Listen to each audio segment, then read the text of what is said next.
make it seem like I'm still free. But baby, just admit it, you were fucking missing. 'Cause you like the hold you have on me. So you give me just enough that I don't give up. All right. How you guys doing today? I see Munch, Rose Girl, and Vanillix here. Hope you guys are doing well. Hope you guys had a good Friday. Hope you guys are excited for the weekend.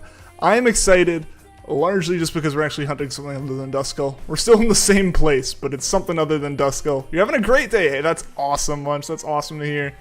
For one reason. What's that reason, man?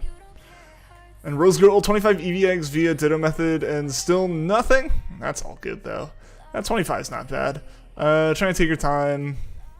Also finish quickly so you can get all of your Lost Gen 2 shinies back. Yeah, best of luck with that. Hopefully you're able to get them all. Alright, yeah, so Drifloon is a little bit harder to find here, but I think it'll still be okay in this area. Hey Frank, what's going on? Welcome to the stream. Oh, it's your birthday! Happy birthday, Munch! Happy birthday, dude. I'm glad to hear it's been a good day, man. And happy birthday to you. Oh, we're actually hunting stuff again. So I'm probably gonna swap back over to Cinderace just because that's the one that I know can actually deal the damage. Hey, what's going on, Ash? Welcome to the stream. How you doing today? You're hunting for Pumpkaboo. You're at 571 counters. Best of luck. Best of luck. Yeah, we're just starting out Drifloon here. I'll have to check and see how many I've KO'd before. It's probably only like 1 or 2. So yeah, we've got a good number of. Oh, Aftermath's gonna be rough.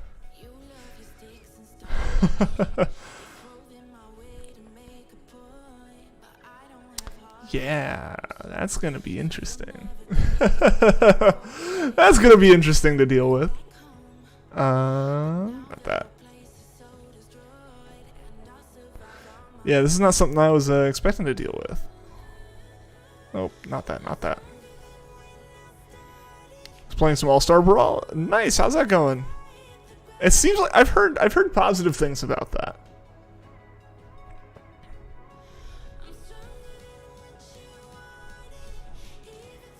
Yeah, so is Drifloon just gonna be a pain in the butt? It's almost not worth doing the 500 KOs, right? Like, because all that's affected is the brilliance.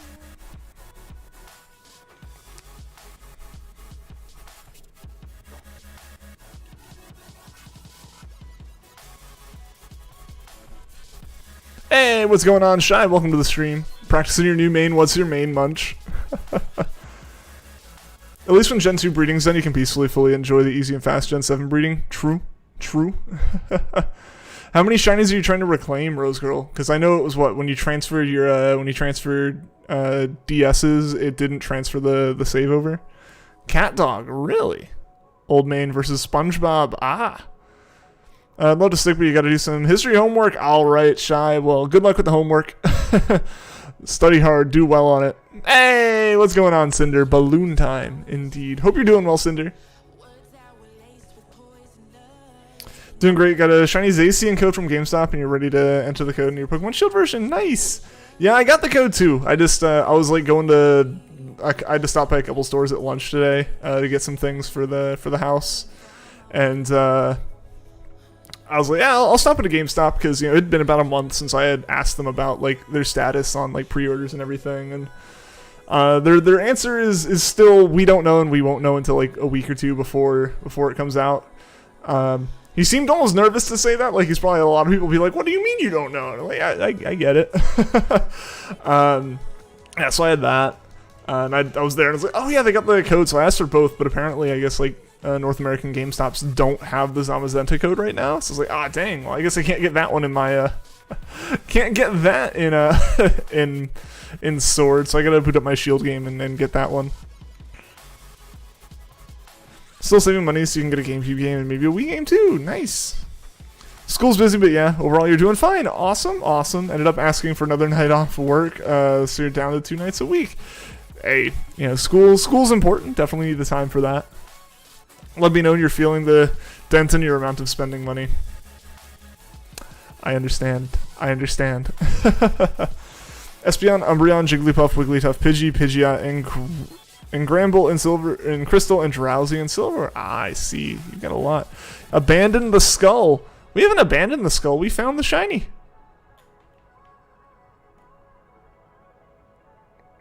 We found the shiny skull. Like right at the end of the stream.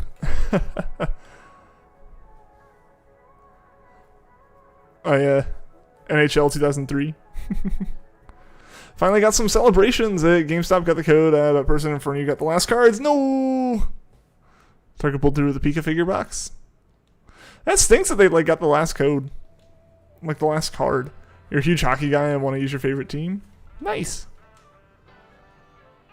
As long as you can get BDSP next month, though, you'll be fine. Fair. Very fair. Yeah, I still just want to know if I'll be able to get a midnight release physical copy. Like, basically I just want to know if I'm going to end up needing to buy a digital copy, which I guess, like, if they say they'll know, like, the week of, I think that's still plenty of time for me to go, oh, well, I got to go buy, like, Brilliant Diamond digital, you know, in order for us to be able to stream it. But I would just really like to have it physical. Hey, what's going on, Jake? Welcome to the stream. How you doing today? Broken Bones sudden has entered chat, but has no broken bones. Glad to hear your bones are okay, man. I know you definitely took a hit if you were like still down for the count like real hard today. So yeah, glad to hear there's no actual broken bones. That would be unfortunate. Local store has it for $6 with tax. Oh, the NHL, nice. And stayed home. That's fair though. I totally get that. I think that's totally fair. I don't blame you. Have a lot of GCN games, nice. I don't have many. Actually, I don't think I really have any like actual GameCube games. I just have the Coliseum bonus disc and a Game Boy Player disc. That's all I need. If you can get Legends, because spoilers, owns your heart and soul. No, the Legends news has been fantastic.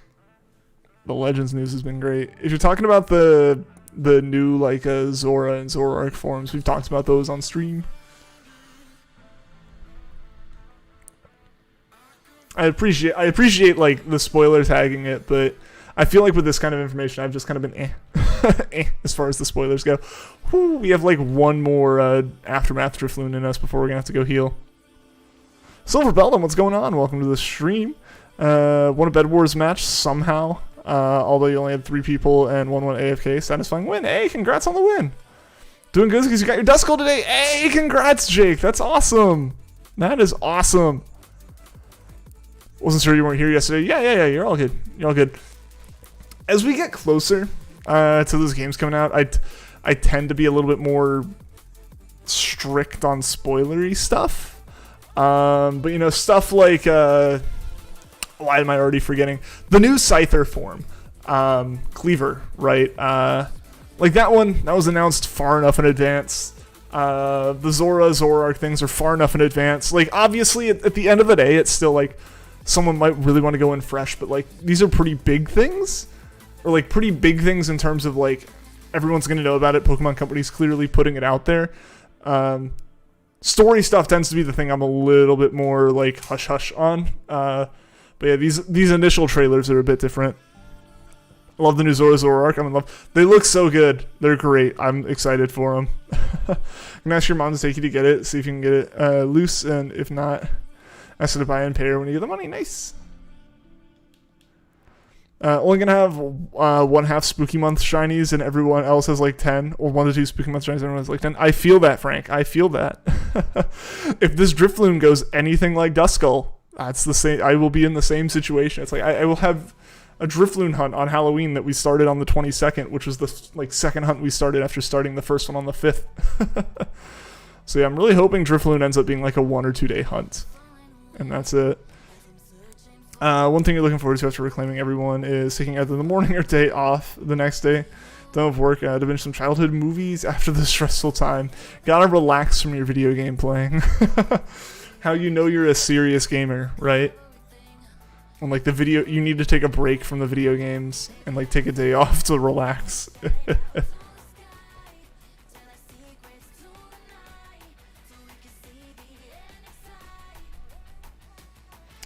Not me over here on your 360 playing Forza Horizon, the original one. Nice. I haven't. Oh, the Horizon. I was like, okay, yeah. I have played the original Horizon. I was gonna say I haven't played the original Forza. I haven't played Forza 1 or Forza 2 because I feel like Forza really kind of, motorsports especially, really kind of came into its own being, like with Forza 3. That's when it really started to kind of like take its physics sim more seriously. From everything I can tell. Also, I mean, it's just like the 360 was really kind of their first chance to actually start taking that stuff more seriously, like from a technical perspective. What happened yesterday? What do you mean what happened yesterday? Are you talking about us finding finding Duskull? We found Duskull like right at the end of the stream yesterday.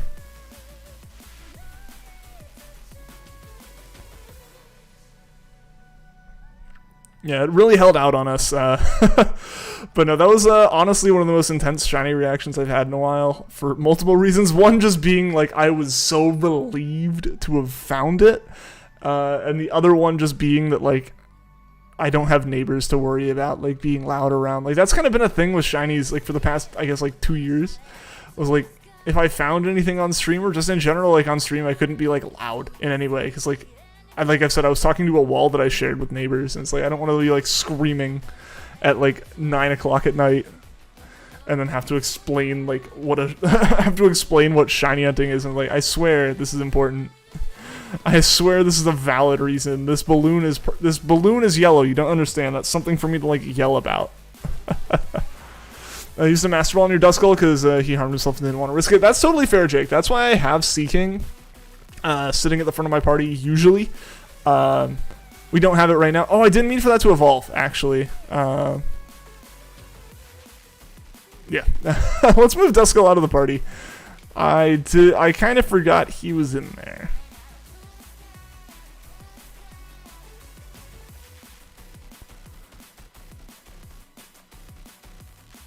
Yeah, we're just gonna go plop him down here at the end next to a non-shiny, or near our shiny Wooloos. Near some of our other shinies, he's there. So we're gonna leave him there. Gonna pick up on your Duskull hunt soon. Nice, best of luck with it. Yeah, Duskull is a really cool shiny. I'm glad that we finally found it. That was just an insanely long time. Drifloon's gonna be a little bit interesting, just because like it's pretty common in a lot of areas, so it's not like a super big risk for it not to spawn one day. Excuse me, and I think no matter what, we'll have a couple spawns of it. Even if it's like a 5% overworld spawn chance or something, there will always be overworld spawns for it. Because I think there's a couple like Route 5, it's all weather overworld or something, which will work for us. But it doesn't have any area where it like has a high spawn rate every single weather condition or almost all of them like Duskull. So, you know, where Duskull's like almost always at the Watchtower ruins except for yesterday, which of course is the day we found it. But it's pretty much always here. Drifloon's not. Drifloon's all over the place. We might actually end up going to Isle of Armor for the first time one day. So yeah, that's something we're kind of doing. Saying something about Seeking. Yeah, so I have Seeking. The reason that during the Duskull hunt I had Seeking at the front of my party is because Seeking knows Soak. And with Ghost type Pokemon that know Curse, if you use Soak on them, they become Water type, which changes what Curse does. Because Curse removes half HP or half max HP when a Ghost Pokemon uses it. But if any other typing Pokemon uses it, it just changes stats. So it can't lower its own HP. So that's generally a reason to do it that way. I do want to check Drifloon's moveset. I don't know what Drifloon's moveset fully is. We might want a damp Pokemon. Because yeah, I just didn't properly check this out. I didn't think about this until literally just now, thinking like, this might be a Pokemon that can explode. This might know Explosion. I don't think it will. I don't think that it's in like kind of the level range where it would know that. Oh, it is. Okay, it definitely knows Explosion. Explosion, Tailwind, Baton Pass, and Destiny Bond seem to be the moves that we'll know. Fun. So it won't know Curse, so we don't need Soak, but we do need Damp as an ability. So actually, let's just check that. Let's check what Pokemon I have and see if I have one with a Damp as an ability. So yeah, Seeking doesn't super matter here, but yeah, Damp might matter. Even though it's still a bit of luck, you're really hoping no one goes over 100 during your reclaim quest. I hope not. I really hope not for you, since like you've already found all these. It is kind of funny seeing this in the background. Yo, who has Damp? Let's see who has Damp. I have to assume I have at least one Pokemon with it, but I'm not going to be shocked when it turns out I've got nada. Which I've got nada. So we're going to have to find a Pokemon that knows Damp. Someone have a good recommendation for a Pokemon that has Damp as an ability. I'm not super worried about it right here at the start. Odds of us finding the shiny right now are fairly low. I mean, they're always fairly low. But odds of us finding the shiny now, especially while we're just building up our 500 encounters, fairly low. So I'm not super duper concerned about it.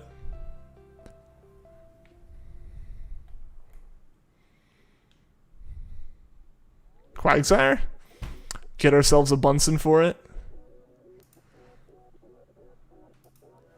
Yeah, as long as I have an easy, we're gonna catch this Quagsire and we're gonna see. We're gonna see if this Quagsire has it.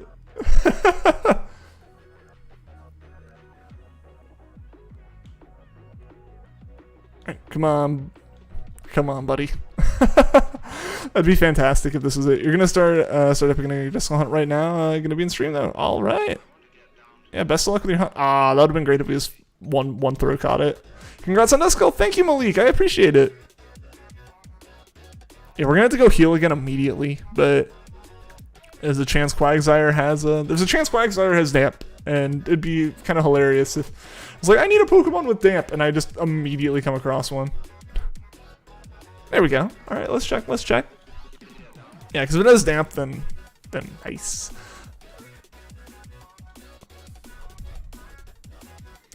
Got stuck in a Dynamax adventure? Oh no. I'm gonna run through it all, I'm gonna sabotage it. Just start knocking them out.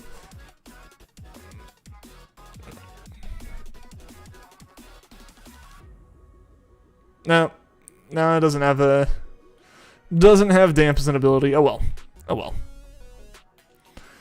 Back to just encountering Drifloon for now. Because yeah, I'll just have to figure out a good way to get a Damp Pokemon. And honestly, I don't think we're really gonna come across the shiny today. I mean, me having that mentality means we're gonna come across it, and it means we're gonna face the consequences. Use an ability capsule or ability patch. True. I gotta see if I have enough BP or anything to buy one of those. Possible shiny though, so you're gonna do it. Fair enough. Honestly, I respect that. You don't need Damp? Is there a way to prevent explosion in the league? Is there an easier way to prevent explosion? Is really, I guess, my ask. Because, like, yeah, you can use, like, Imprison and stuff like that, but that's not really something I want to do. Why are these so long, though? If you're doing it online, actually, multiplayer, they can get really long just because of the communication times.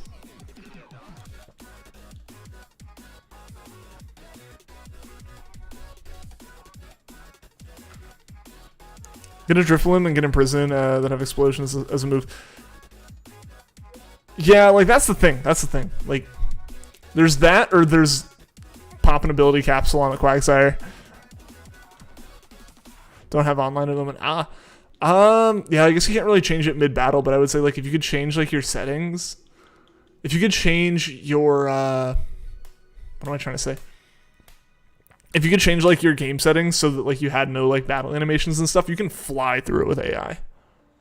Just using ability capsule or patch. Yeah, that's probably going to be the easiest. Assuming I have the BP for it, right? Assuming I like have an ability capsule or anything. Look for a different Pokemon with Zamp. Also, Quagsire can spawn in Isle of Armor along with Wooper. Yeah. There's plenty of places to potentially get it. I haven't done any of Isle of Armor though. So I'll say that. If there is any story required at the start of Isle of Armor, I have not done it. Therefore, that probably would take a long time. So it's something I'll work on off stream. Yeah, so my plan with this is going to be I'll work on it off stream between hunts or between streams, assuming that we have multiple days of it. I'm also just encountering these Duskull because hey, they might be shiny if they're brilliant. I did all the KOs for it. Dang it! I'm gonna work hard on keeping it or on finding a second shiny. I gotta find 2 more. Rip this guy's Raichu. Yeah, so like for me, like that's the thing, right? It's just like an ability capsule or patch is just gonna be the easiest thing right now. If I have one, I can just pop it onto Quagsire at some point. But right now with the KOs, I feel like dealing with constant aftermaths, dealing with Destiny Bonds if I use anything like on turn 1, it's gonna be funky. I feel like in most circumstances. I guess like the smart thing would be also I keep hitting the plus button like that's the menu button. Like I've said this before, but I get plus X and Y mixed up constantly for the different menus. Plus isn't even a menu. Plus is just the bike, and I still get it confused like it's a menuing button. But yeah, I get X and Y mixed up for menus a lot, and plus is just right in the same area. Yeah, so I'll check and see if I have an ability patch or an ability capsule. I don't think I have them right now. I think I might have had one and I used it on my competitive Milotic. So let's just check my bag. Let's check items. Where would that be? Yeah, like it's not gonna be battle items.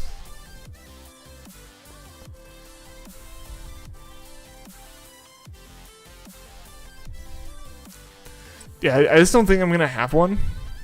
Oh, I do have one. I have multiple, actually.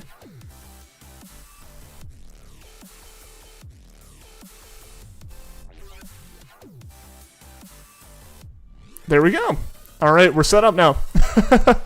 We're set up. So basically, I'm just gonna keep encountering stuff, and if we find a shiny Drifloon, I'll swap into Quagsire. Hey, Timmy Turtle, welcome back, and Happy Frog, welcome as well. Did I get Duskull? Yes, we got Duskull. Right at the end of stream yesterday, we found Duskull, which was super duper hype. I was very excited to find it. I actually kind of lost my voice a little bit from how much I yelled. I apologize to any headphone users that were here yesterday.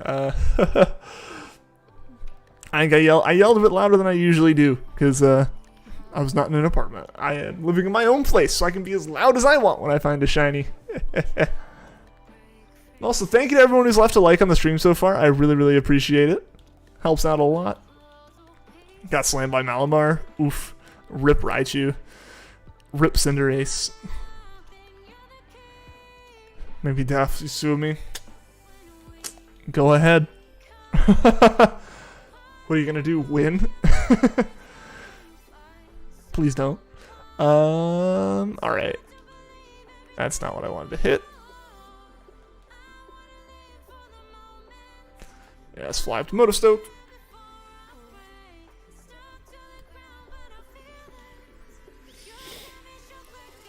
Yeah, it'd be nice to not have to deal with Aftermath, but I don't particularly care that much. Gotta go eat dinner. Alright, see you later, Frank. Thanks for tuning in to the stream, man. Hope dinner is delicious. Getting Pokemon Emerald on November 1st. Oh, that's awesome, Timmy. That's awesome, dude.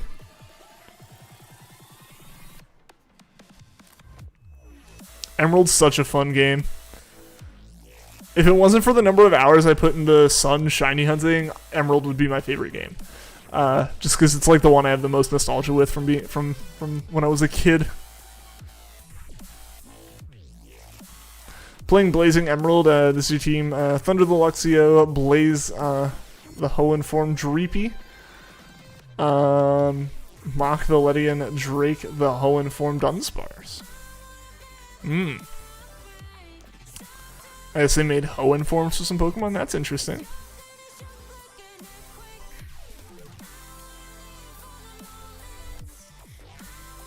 All right, so now, yeah, we're fairly set up here. The biggest thing is Aftermath slowly chipping away at Cinderace's health.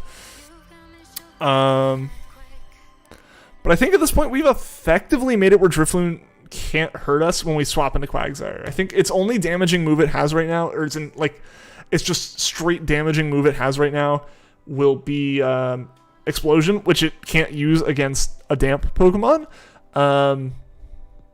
which is nice.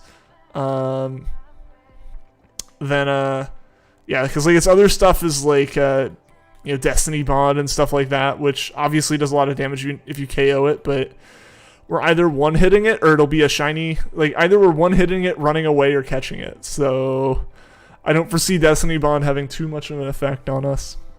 Gonna do a Let's Play on your Pokemon account? Oh, that's awesome. Hoenn Dunsparce does evolve, which is good. It's gonna be a Dragon Electric, which is nice. Very interesting.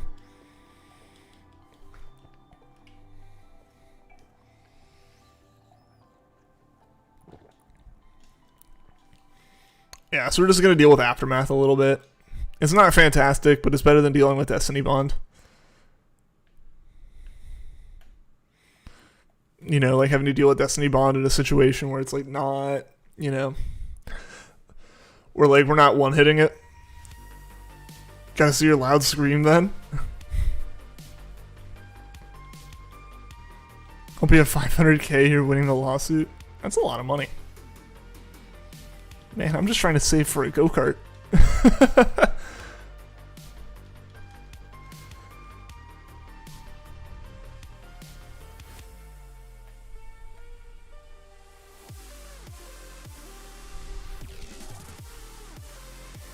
Hoenn form Dreepy is close to evolving. 13 levels? 13 levels is still a good way.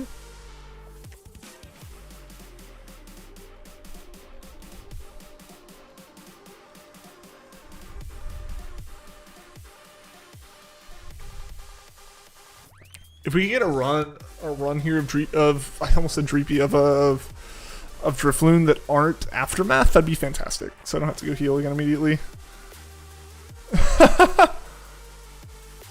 Hey man, it was a shiny reaction, okay? I was excited.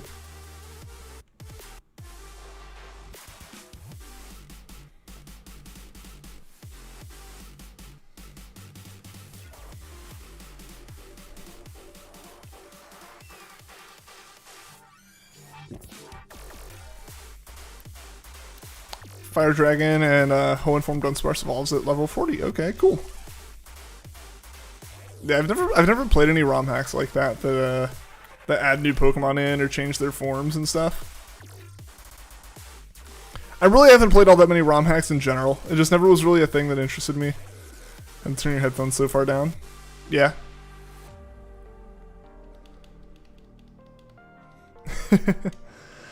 Alright, yeah, so we gotta go heal again. Come on. Once you're done with the Dynamax adventure, you'll go to your Duskull hunt, even though you don't know if it's ruined from the Drifloon phase. It shouldn't be. It shouldn't be. There's no real chaining when it comes to there's no real chaining when it comes to the KO method. So once you've built the KO, you've built the KO. So finding another Pokemon or encountering another Pokemon or fighting other Pokemon, doing anything, none of it affects the KO. Thanks for commenting the reaction. Right? It's always nice when chat has that timestamp handle. Seems Ledian was buffed with decent punching moves with Iron Fist as its ability. Nice.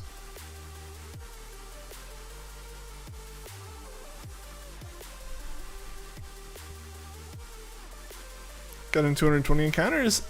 Okay, that's nice though. But I mean, yeah, that still doesn't matter because it's not like the KO is a streak or a combo or anything. It's just the number that you've done lifetime. So Drifloon here probably has a couple just from when I caught a Drifloon and caught a second Drifloon to become a Drifblim or something. That kind of stuff doesn't affect the chain, or that stuff still counts.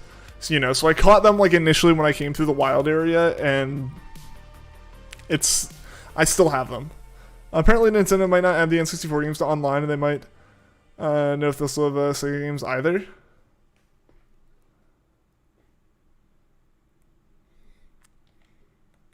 What do you mean? Are they saying like they're gonna pull back on that whole idea?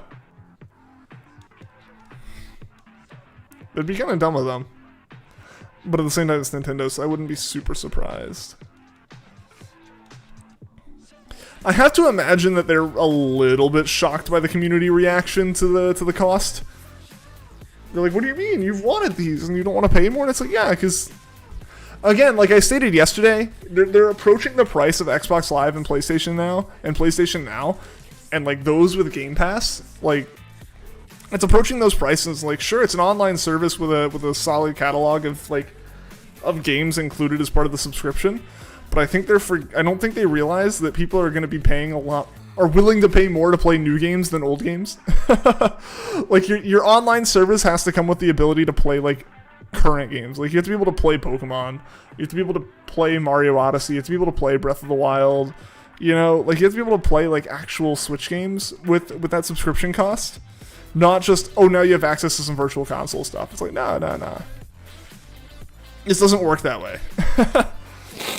So I guess there's a chance they went, to that. But I don't know. I also don't really see Nintendo changing that. It takes them forever to change a bad policy, even if the negative reaction happens before they like officially roll the policy out. Like their whole creator program they had for years, where like massive creators like, we're not going to play Nintendo games because we effectively can't financially. And Nintendo didn't change that policy for like 3 or 4 years, despite like announcing it and having an immediate negative reaction at the start. Like they just don't pivot quickly to like community feedback, especially negative feedback. Pokemon Blazing Emerald has increased odds, but still rare, 1 in 1,000. That's not bad.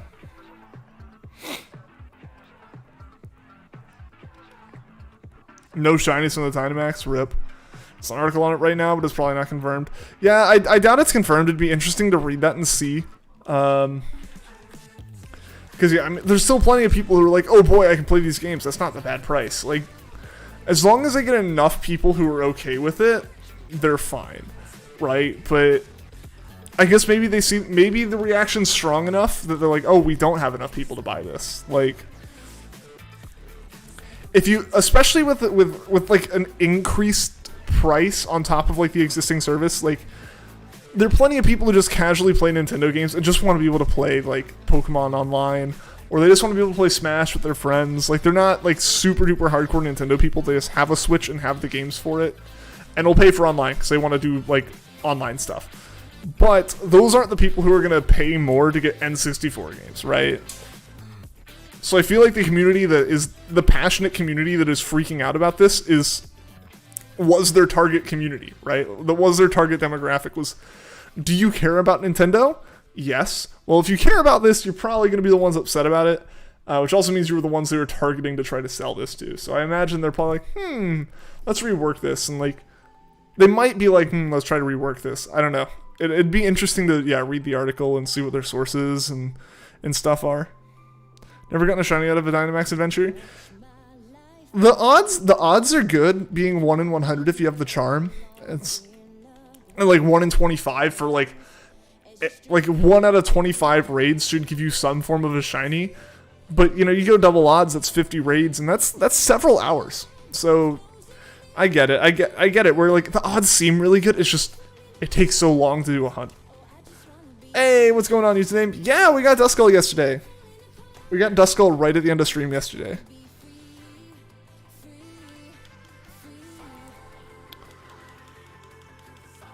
Some moves got their types changed. Headbutt's not an electric type move. Interesting. I wonder why they decided to change it to electric type.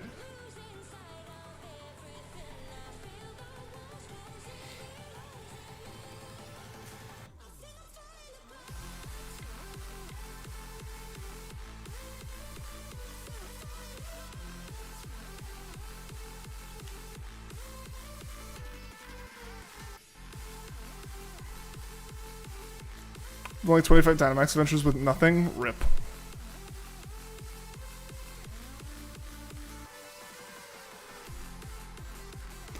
Drake's lightning rod ability is going to be helpful against Watson. True. Came in the middle of it, but you were talking about the haunted house thing, so I was like, alright, I'm gonna head out of here. That's fair, that's fair. I mean, I was saying I'm not a fan of them either. But yeah. No, I mean, it was very much the end of the stream. A lot of people had already said, like, I'm heading out for the night. I'll see you tomorrow. You know, stuff like that. Because it was getting very close to the end. I had planned 10 more minutes of stream, like tops. And we found it then, so we wrapped up right then. Yeah, I was very happy to find it. I was very, very happy to find it because that was a rough one. That was a very rough hunt. Only good thing about Sword Shield is this ACN code you got today, and didn't even know about it. I had forgotten about it, despite people in chat talking about it. Despite me being in Shining Umbreon stream, he was talking about it, and I 100% still forgot about it until I just happened to go into GameStop today to check and see about the status of midnight release on Pokemon. The status is still they don't know, so that's a fun one. I really need to go in there because I keep going in and asking, we don't know. We'll let everyone know, you know. We'll when we call the people with pre-orders, we let them know. We'll know then. I'm like, okay, and then I walk out and I never go, oh, I haven't actually pre-ordered. I should pre-order. So I need to do that. But it's also kind of that situation where it's do I pre-order both like I intend to, or do I pre-order one physically because I'm going to end up having to get one digitally? I'm not sure there.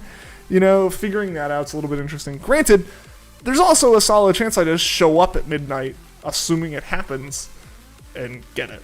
Right? I get both then, you know. But, yeah, that's not quite what I want to do with this game. I really don't want to be gambling like that. Because I want to get them physically. I'm accepting the fact that I'll probably start my stream 40 minutes later than I could with a digital, preloaded copy. Just because I'm going and physically getting the game.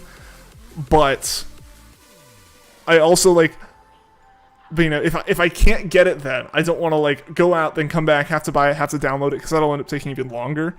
You know, I'm only willing to take a little bit of the gamble, or I don't want to take a gamble on if I'm going to be way later, if I know if I know I'm not getting them physically, or if I know I'm getting them physically, I'm willing to wait. If I don't know if I'm going to get it physically, I don't know if I want to take that gamble, you know?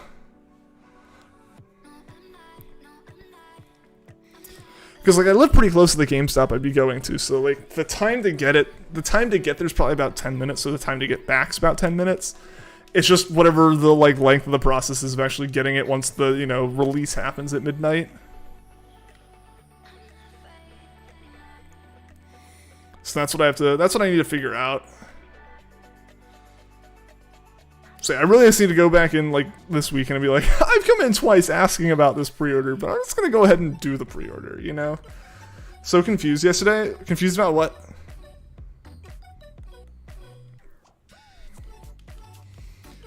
Oh, can't you have Beetle Binky's luck, 4 shinies in one stream, all from Dynamax Adventures? I don't know, man. I don't know. It just kind of evens out, right? Eventually he might have a drought and you find, 5 shinies in a day. Yeah, that's just how it happens. RNG's weird. Oh, when you came in. Got you. I don't know, stream chat was kind of all over the place yesterday, which is fun. I enjoy, when the chat bounces around to a whole bunch of different conversations, you know? It's it means we're, having, good conversations and talking about a lot of stuff, and it's not just, dead chat, occasionally mentioning a shiny here and there. Went to GameStop to get Monster Hunter Rise and get a pre-order for Horizon Forbidden Steelbook, and the guy said, you want this? Nice. And again, thank you to everyone who's left a like on the stream. I appreciate that. Hopefully we can hit our usual like goal of 15 likes today, guys. So if you haven't left a like yet, I would appreciate it if you did. Not me over getting a Drifloon when you want a puffy ghost. You'll find the ghost. You just also happen to have a ghost balloon too. Which honestly, between the two, I like Drifloon's shiny a lot more. I'm much more of a fan of it.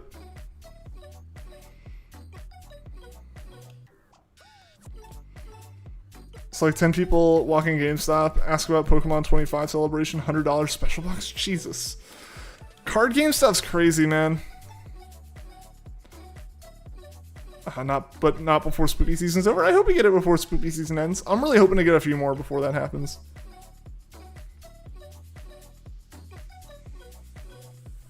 I really want to get more than just 1 or 2 shinies during October for ghost hunting stuff.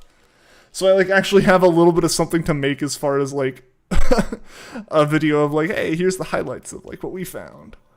I might start doing the thing I've seen some other streamers doing as far as their highlights. I might start making the actual singular Pokemon finds just be like shorts, to try putting some shorts out there and stuff. Because I got an email one time from YouTube, or like a notification in the YouTube studio out saying like, oh, claim like your reward for like your studio or for like your shorts, like, you know, creator like program thing. I was like, what? And I clicked on it, I was like, you have no shorts, you have no reward. And I'm like, wow, way to rub it in my face. Like, maybe I should try that. But but yeah, I might start doing that. I might just start making shorts with like the encounters, like just very basic little things, and then flip it around and like have like a, you know, shinies of the year, shinies of the month kind of thing, especially spoopy season shinies, assuming we find a good number, to do like a month-long review thing. Stream keeps on freezing? Oh no! It doesn't seem like it's on my end, fortunately, knock on wood. Unfortunately for you, I guess, but for me, when I hear the streams lagging, I'm always like, oh no, is it me? Is it happening to everyone? I will, but you won't. Nah, man. Think positive. You got this. You're gonna find more spoopy shinies. Hey, what's going on, John? Welcome to the stream. How you doing today, man? Hope you had a good Friday. And yeah, does anyone have anything exciting planned for the weekend? I know for me, this weekend's gonna be a pretty chill one. The next few weekends coming up are gonna be a little bit more hectic. Just because I've got like some various things going on. Like one weekend I've got a wedding I'm going to and stuff, so like that kind of thing's happening. But this weekend's gonna be a pretty chill weekend, you know, lawn work, maybe go racing a little bit, but mostly just kind of chilling out. A little bit of housework, a little bit of stream things I want to try doing. Wi-Fi's kind of trash. That'll do it. Sorry to hear that that's happening to you though.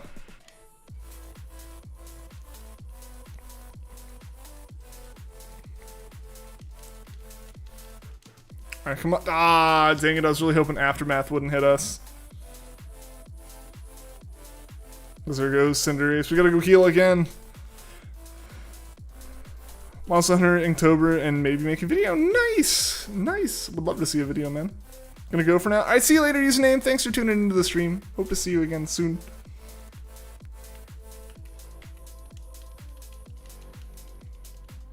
Shiny Luck comes and disappears for eternity. Rip. Rip. Yeah, I've made some good progress in the house the past couple days as far as like actually getting some things cleaned up. I've been, you know, still slowly working through getting moved in. It feels like I should be a bit more moved in having been here a month, but I've still got, I think, like 5 boxes, like 5 moving boxes just sitting in my living room and my dining room. Just taking up space. I finally got rid of a couple boxes today. Like the recycle bin and the trash can have been, like the recycle can and the trash can have just been full, taking them to the curb every week for the past, since I've got the service turned on for waste management. Yeah, so like, I think I'm finally gonna get to the point where I'm not stuffing the recycling bin full of cardboard boxes here in the next week or two. So it was big progress to finally move like the pile of boxes out of the way of my kitchen. Like it's a pretty open floor plan outside of like in the like front area of the house with like the kitchen and the living room and the dining room, but it's been very walled off by cardboard.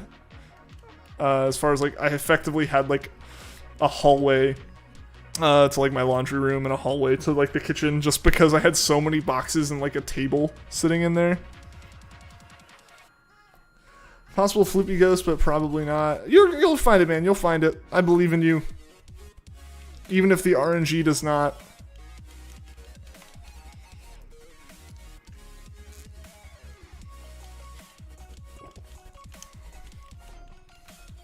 So yeah, that's been my excitement, was I cleaned up some boxes.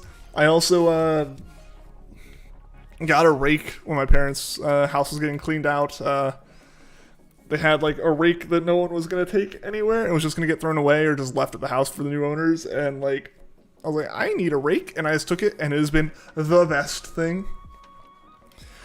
There's so much pine straw that falls in my driveway and like in my yard, and usually just mow over it and mulch it, and it just like becomes just like powder, and it's good fertilizer for the yard, but like I also have like a flower bed thing that, you know, needs some pine straw in it. And I've been filling it up pretty good with this rake, just raking this stuff.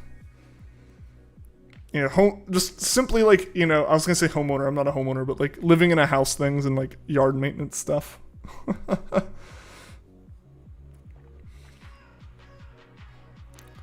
Yeah, it's been the exciting thing, being able to clean my driveway off with a rake. Because the exciting part of that for me is having a driveway. I have a place for my cars. RNG is never in your favor. Hey, how's it going, Happy? Welcome to the stream. Hope you're doing well today. Hope you had a good Friday. Love pine straws. Make fire out of them. No, yeah. There's several big pine trees around my yard. And there's one like right over the driveway in the front yard, and so like the front yard and the driveway get covered in pine straw like every week. So I'll go out like on Friday or Saturday and rake it all up and spread it around the kind of like little flower beds and stuff, because yeah, at this point they've just got like weeds and grass growing in it and stuff. So like just putting the pine straw over it makes it look a lot nicer.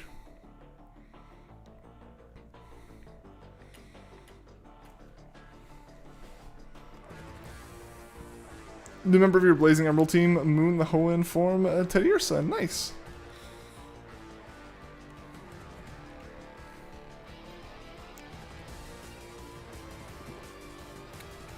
Flashback to 20,000 egg hunt for the stupid burb that wasn't worth it. Oh no. Shinies are always worth it though, man. At least to me.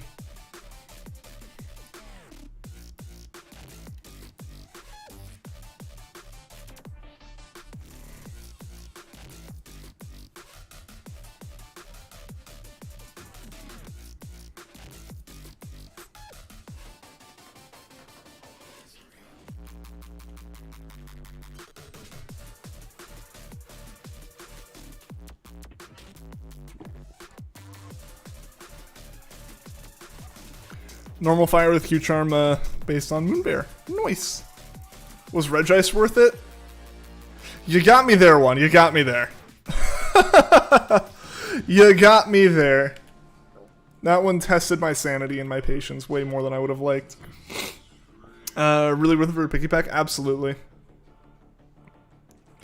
Yeah, Regice will haunt me for forever.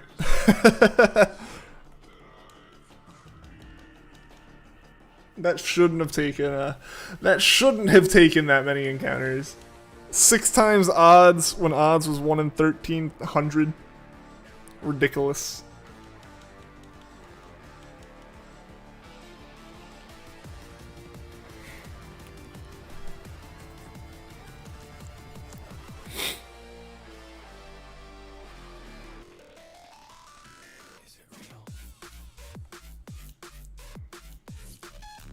Named him failure and put him in a box. Aw, but he was a shiny.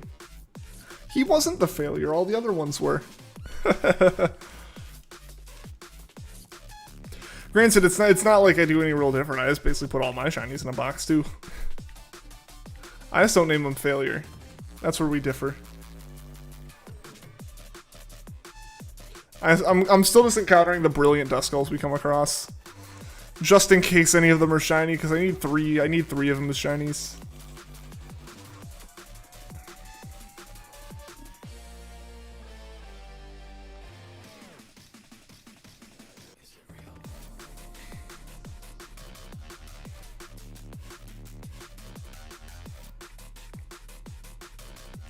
Failed you by taking 2 years to get... That's a long time. That is a very long time. I'll give you that.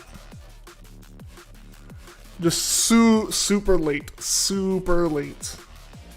Missed his train several times.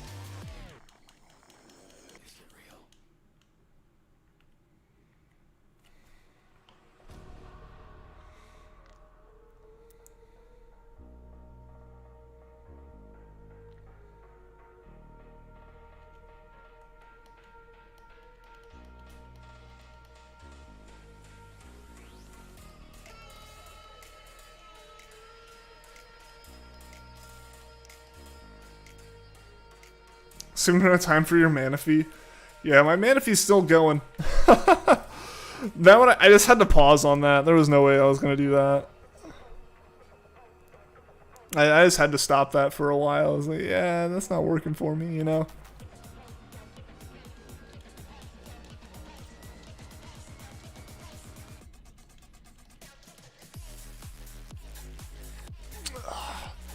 I feel like more and more of them are becoming Aftermath ability. That artist got really lucky on that first round where I didn't have to heal for a while.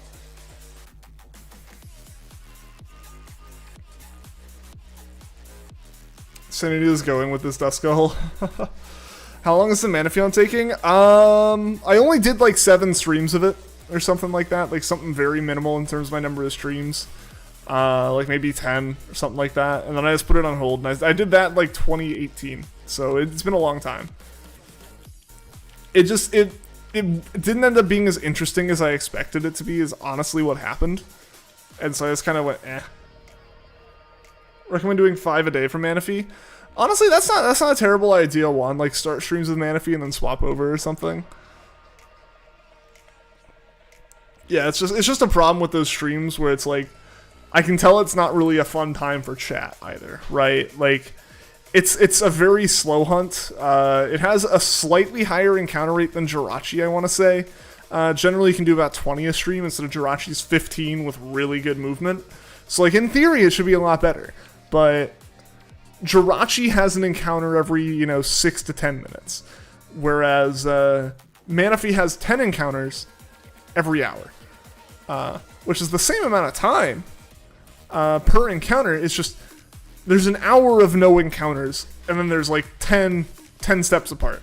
And that's it. And then you're back to doing whatever, right? Like, you're back to doing all the prep for the next 10. So it's like, it's very, like, slow going. It's a worthwhile hunt. I honestly think I will finish it at some point. It's probably going to happen after I finish Jirachi and after I finish Celebi, because at that point it's like, hey, let's go ahead and do, I've done it. I'll have done a Gen 2 mythical hunt. I'll have done the Gen 3 mythical hunt. Let's do the Gen 4 mythical hunt, right? Like, it'll make sense. It'll happen. I just have no motivation to get back to it right now. That's how you did it, and you had more fun things to do. Yeah. Yeah, like, that's really the way to do it, is just chip away at it, right? Where it's like, yeah, where it doesn't feel like you have time you could be spending on other stuff. It's just like, here's like, you do like, you make progress, but it never feels like it's too much. Sanity has gone, oh no. Oh yeah, so sudden. Are you excited for the US Grand Prix this weekend then?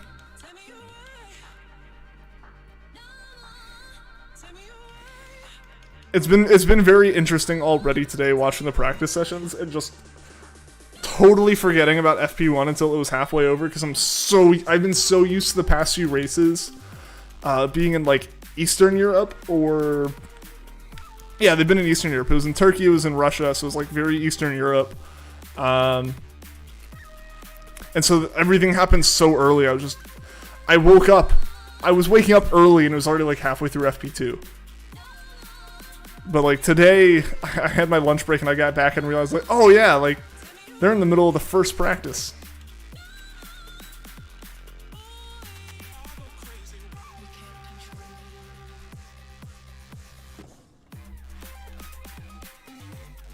So yeah, it was fun to actually be able to watch stuff. No sanity sudden.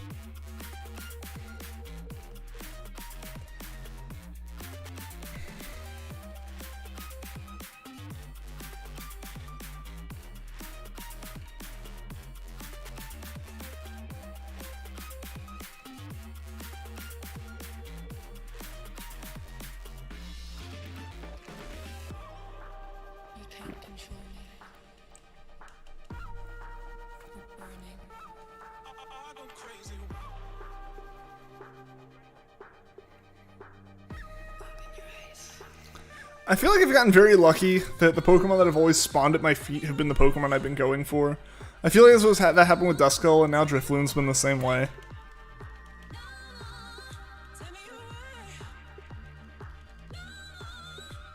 Saintly. He's not saintly at all. He's extremely rude and inconsiderate. Hopefully we can get 2 shinies during Spooky Month. Hopefully so. Hopefully so. I'm hoping to get more than 2. I would really like to get several, but you know, who knows? Who knows what our luck's gonna be? Can't really get into Monster Hunter. I really do want to play him. I just don't like the controls. I wish more console games let you change controls. Granted, sometimes that's not exactly what you need. Like, the controls just feel wrong because it's like the movement feels wrong and stuff, and that's a whole different thing. Or like the way that they handle like attacking and combos and stuff just doesn't work. But I wish more console games just let you change the controls. I feel like it doesn't really make a lot of sense for them to not do it. Extremely rude and inconsiderate. He said he's not saintly. So like, what else am I supposed to say it is?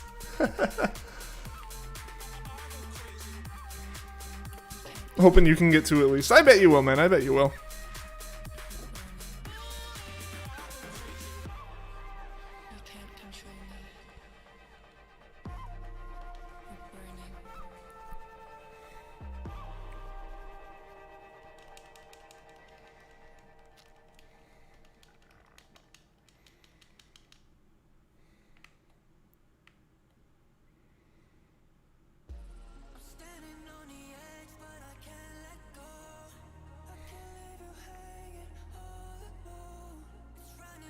Come on, balloons. There's a balloon. There's 2 balloons. 3 balloons. Nice.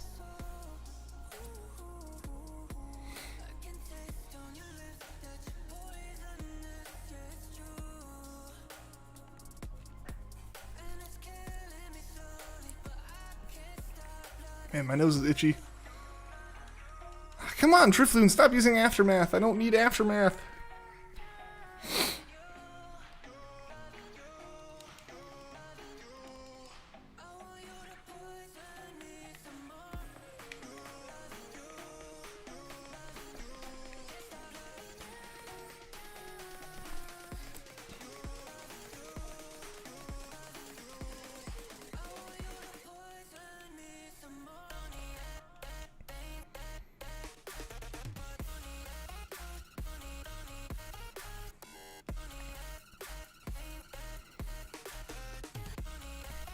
Hopefully we can get at least like 2 more Drifloons before I have to go back to heal. Just because I get to heal so often. We have to heal incredibly often because of this Aftermath problem. I wish I was better set up to handle it, but I'm just not.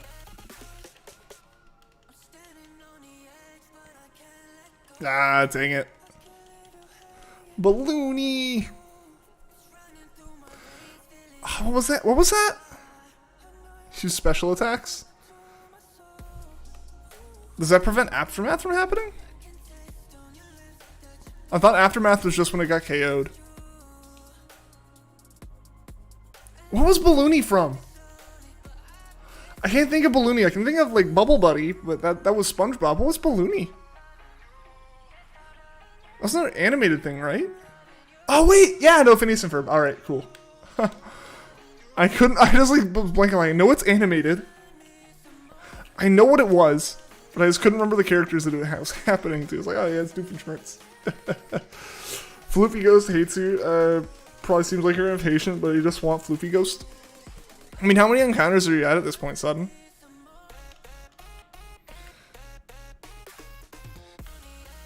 Because it really just is a thing where it's like, the KO method is just so strange in how its odds work that it feels very like, it feels like you should find the shiny because you've done the 500 encounters, right? Like that feels like the end game of the method, you know, like SOS, like once you hit like the 71 encounters, you were really close to finding a shiny, you know, in terms of like relative to like a full odds hunt, you know, you're within like 200 encounters usually of finding it at that point, but it just wasn't that's just not the case with KO method, because like most of those Pokemon you've encountered and most of the Pokemon you'll continue to encounter aren't part of that chain. They're just 1 in 1365, and then you've got like the random 1 in 512s.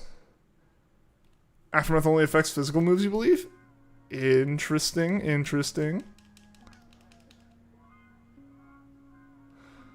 Check after this encounter. About Aftermath, I would appreciate that. Yeah, no, I didn't know that. I thought Aftermath was something that was based off of, like, KOing.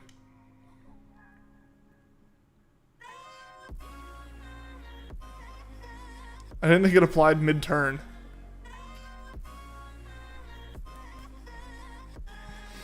If that's the case, nice. We can try to resolve this quickly. 243 encounters on Floofy Boy. That's not bad. That's not bad, Ben. Yeah, I mean, just get to that 500.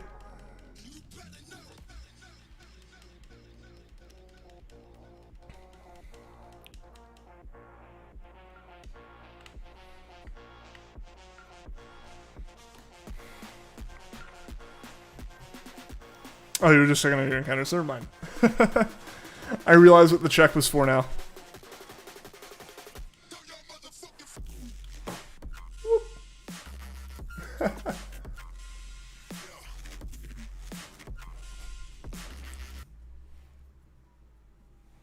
Oh gosh, oh no.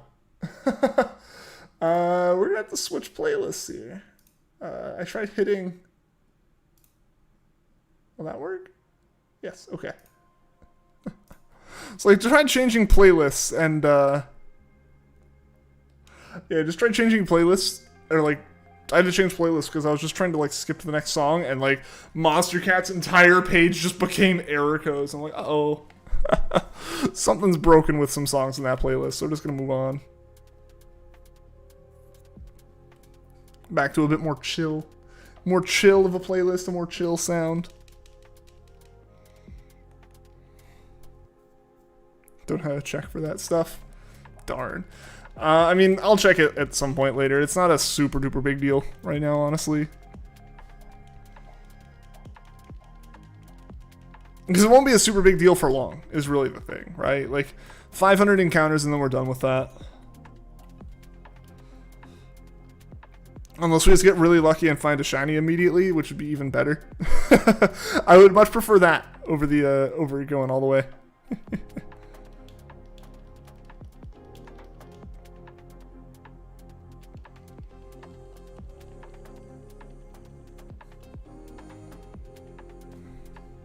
I'll check Aftermath's ability just to see.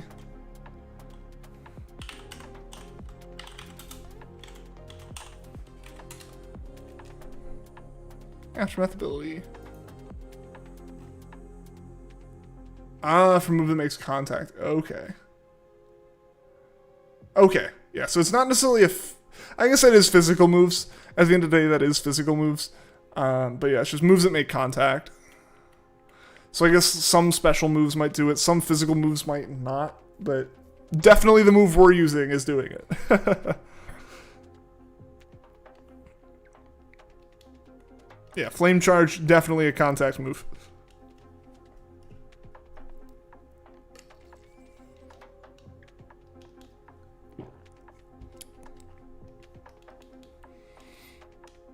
Aftermath effects, contacting moves, and Gen 6 to 7, 8, yeah. Yee. Yeah, I just checked on Bulbapedia. Appreciate the tips on it, Juan. You know, I'm gonna go ahead and encounter these. Shiny or no shiny, well, I mean, hopefully shinies. You know, we can just swap to Quagsire. They just won't count towards our KOing. Floofy Boy giving you problems. You're only at 250 encounters, man. Like, you probably do have a ways to go. Like, that's when I say, like, that's not bad. You've got a ways to go. I really wouldn't consider it giving problems unless you're having issues KOing it right now.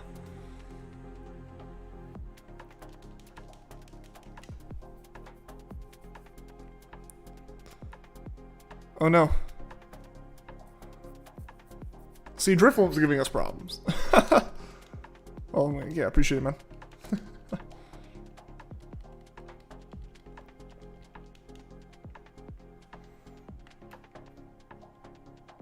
Can't hit him. What are you trying to use to hit it?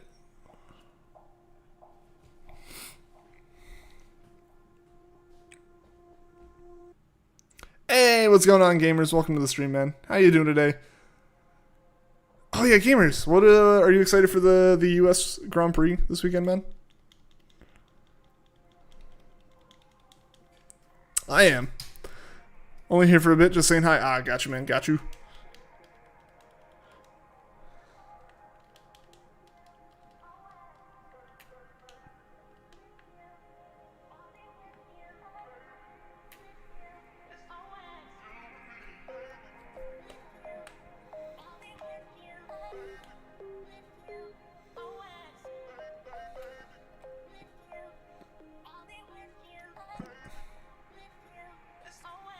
What about your, oh, you're trying to use that? Okay. I mean, I was thinking more moves than anything. Like, you're just missing moves, or is it just, like, not hitting because it's not effective?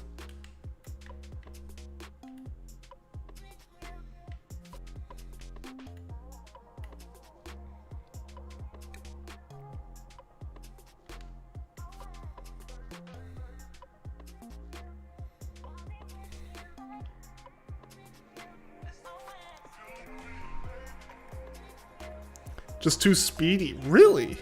Huh. That's interesting. I guess I really haven't had a problem because I'm using a level 100 Cinderace for it. So yeah, this is part of why I'm not a super big fan of all the Pokemon in the wild area becoming level 60 or 65 after you've beaten the game. Like, it doesn't make sense to me. It doesn't make sense to me why they would just suddenly all become that level. It makes everything a little bit more boring, in my opinion, just because, like, everything is all equally leveled. It's not like there's an easy and hard area in the wild. It would be so much different. It would be so much more interesting if, you know, you were going for a Duskull, or like Drifloon more specifically. If you're going for a Drifloon and, you know, it had a whole bunch, it pretty much always spawns in any type of weather. There's enough different conditions for it to spawn in that it's going to spawn in pretty much every day. But you don't know which area it's going to be in on any given day based on the weather. And depending on which area it's in, if it has a higher or lower level, that changes the strategy. That'd be so much more dynamic to hunt. Versus this, where it's like they're all level 60 or level 65. There's no way to get around, you know, a Pokemon that outspeeds your usual Shiny Hunter or anything like that. Like, and you solve the problem once right at the start by finding a Pokemon that does that thing, and then you're done. Like, I really just feel like if there were more there's more dynamics to, like, the levels. Like, you could even have Pokemon, like, areas where, like, Pokemon are lower level and then Pokemon that are higher level and, like, all this kind of stuff. It could be really interesting, but nah. Whole wild area level 65 as soon as you beat the game. Hey, how's it going, Mel? Doing okay? How are you? Hey, yeah, I hope you're doing well. Good to have you here. Yeah, I think this is the first time you've been on since we've gotten, like, the TV up and the new lights in and everything. Awesome. Glad to have you here. Just too speedy, it's level 100. Yeah, that's the thing, right? Where it's like, it'd just be nice.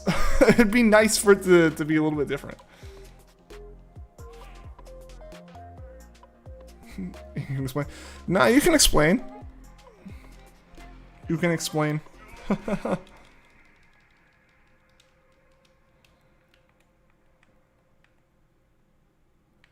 The saying I can explain sounds like I did it. I did not do it. I'm not taking any blame for whatever happened to you.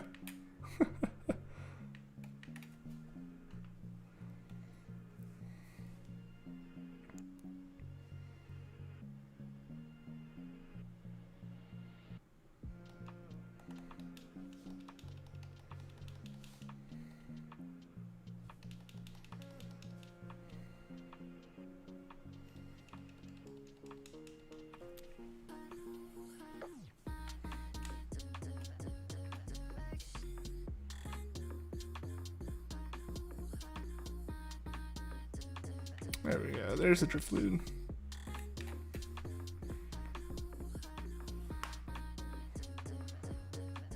One time, but I mean, you can talk in chat. That's fine.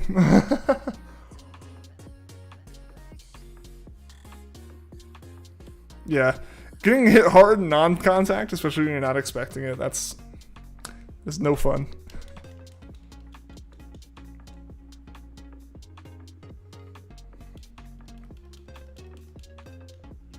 I'm glad you're able to get the day off, man. Because I totally feel that. Like, that'd just be awful. Like, being super sore like that. And having to, like, go between classes and stuff. I get that.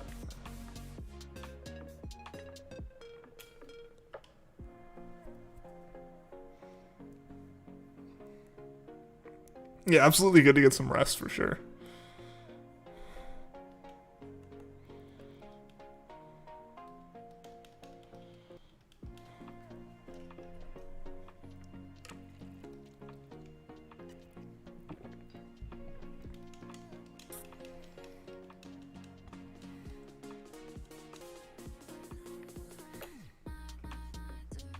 Love Drifloon Shiny. It's so good, right? Right? I'm excited for it. I'm excited for it. Hopefully it's a little bit less of a pain in the butt than Duskull wasn't. Yo, Happy, thank you for the super chat.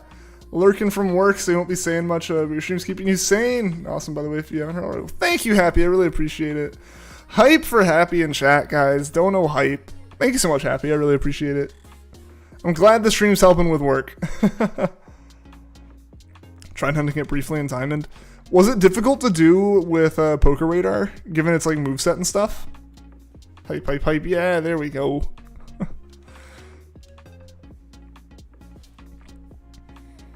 Just because, like, I know we have to take some precautions for the hunt, just given explosion and everything.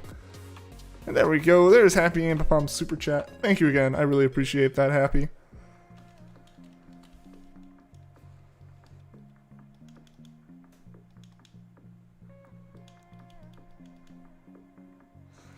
Spawn that only happens on Fridays. And oh yeah, I forgot about that. It's not a Poker Radar. It's a soft reset hunt. I totally forgot that. That'll be an interesting hunt. I'm assuming that'll be a similar thing in Brilliant Diamond Shining Pearl. That'll be interesting. I'm really hoping that Poker Radar kind of comes back. I know, Mel, I know you've talked about it being more difficult in 3D. I still kind of hope it comes back. I kind of hope it's back.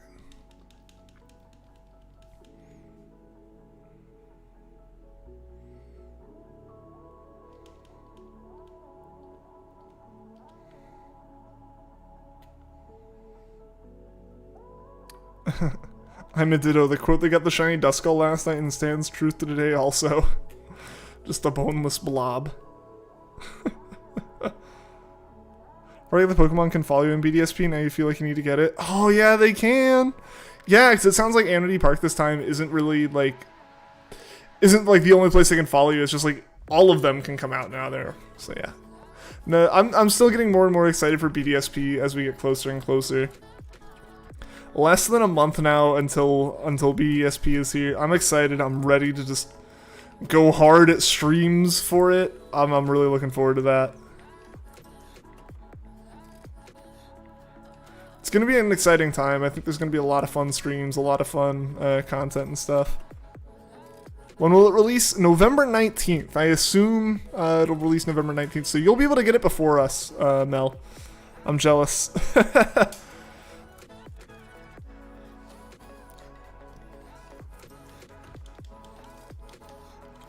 We need Smeargel. Smeargle with the same moves as Drifloon with Imprison. Yeah.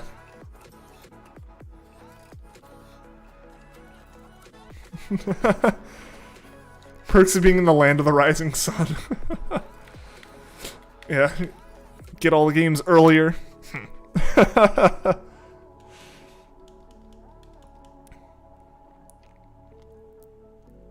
Smeargle turned into Smeargel. I figured. I was like, Smeargel? Like, what kind of weird item is this?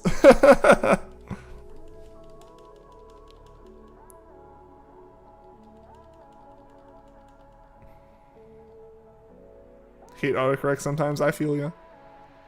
I feel ya, one. My biggest issue I've talked about before with autocorrect is just when it adds apostrophes, like, to words that are words without apostrophes.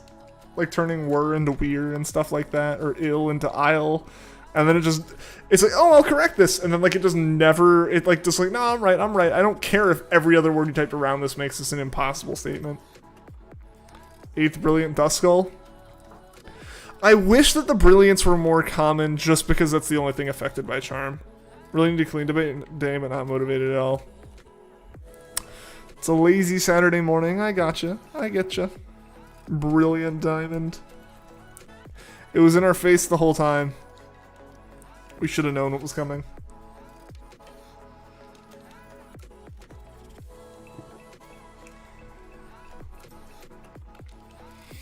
We should have seen it coming. Have the double pack pre-ordered and ready to snatch. Noise. Yeah, again, I still need to like actually put my pre-order in. Because I just haven't done that. I haven't put the pre-order in. I keep, like I said, I've continued to ask them like, will it be available at like at midnight? And they're just like, we don't know. And it's like, okay. And then I leave the store and I seem to be like, okay, I'm gonna pre-order anyways. Can I pre-order the double pack, right? Like I need to do that. I need to do that sooner rather than later. I can't wait till like the week of and then pre-order a special version. So I just need to go in there and pre-order like the special version right now. I don't even know if like there's still time for that, you know. Some trailers dropped for Arceus lately. Yeah, so they put out like a 2-part trailer thing, and I'm not sure what the overall implications are for it. It's very strange. It is a very strange trailer for new Hisuian forms. But in my opinion, look really good. I really like them. And people are also very excited for the typing. It's a very strange trailer. Like, it implies time travel, which I don't think is going to be part of the game. At least not largely, but, like, it implies it in weird ways. And, like, I wonder if that means anything long term, but it does look really cool. You're dying. Hopefully you're cured of the dying soon. Sudden dying games. Not sudden death, just sudden dying. I feel like time travel would be necessary with some of the stuff they're wanting to do. That's honestly fair, though. That's honestly fair. But, like, it's very strange. I think there's 2 videos. Like, they basically posted, like, one version of the video with mostly correct audio one day. And then, like, 2 days later, they posted, like, the restored footage. With like full audio and full video. Very interesting. It was very interesting. Very cinematic, and it was like found footage, which was cool. Yeah, exactly. It was really interesting. So yeah, they kind of got like people like curious about it and wondering like what was it showing off? What were they talking about? And then they like 2 days later released like here's what it actually is, and it was really cool. Hey, what's going on, Rhapsody? Welcome to the stream. It's going well. Making progress on the hunt for the yellow balloon. So far, only purple balloons. But yeah, no, it was a very interesting way to introduce Zora and Zoroark forms.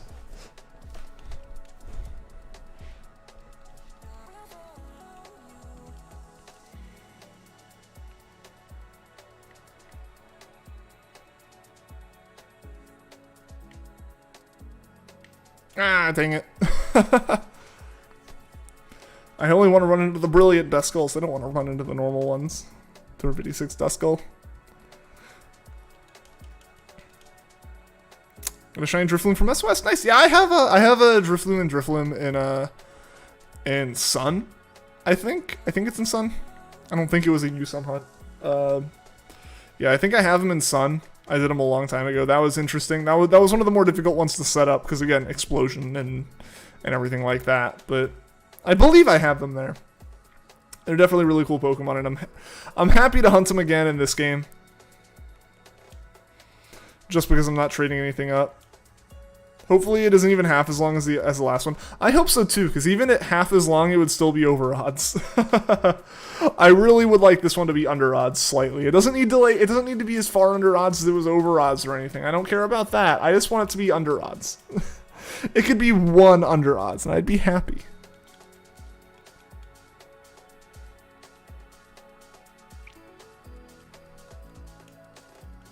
Imagine if it was like right on odds. I mean, I'd be okay with that. I was gonna be like, what are the odds? But I feel like that would be a corny joke. So I tell it anyways, but say it's stupid so it doesn't seem as stupid.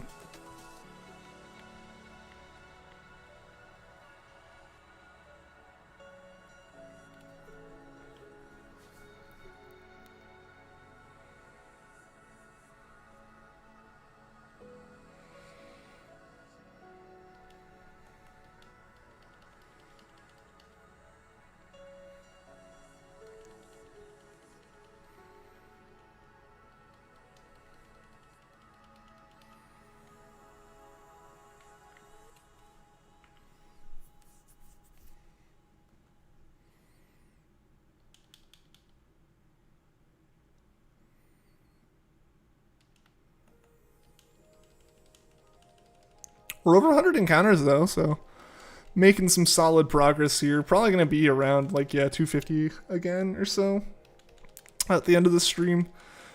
since we're doing the KOs right now.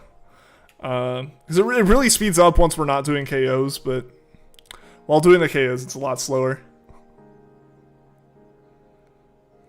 And there's more animations and everything, and more button presses and all that good stuff, and having to go heal Pokemon and everything, especially with Aftermath causing so many problems that I'm too lazy to figure out. What should you shiny out today? XY, Sun, Moon, or Platinum? I'm always a fan of SOS hunting, so I say Sun and Moon. Sudden, the very impatient but kind of patient shiny hunter. Feel like being impatient and being a shiny hunter just really isn't a good combo. I feel like shiny hunting can teach good patience. You just have to find like a decent method that isn't too ridiculously hard and too like super duper luck dependent, you know? Like SOS is a good one, I feel, for like someone who's not very patient. KO method really doesn't feel that way. It just feels super tedious a lot of the time, and since the odds boost isn't that strong, like you may as well just be randomly encountering stuff. You're impatient and yet you shiny hunt. I feel like I'm only patient for shiny hunts. Largely because I can do other things. Outside of streams, if I'm shiny hunting, I can just do whatever the heck I want, you know? You make it work. Fair, I respect that. Hey, also guys, thank you for getting the stream to 10 likes, I appreciate that. Hopefully we can still hit 15, that'd be awesome if we could.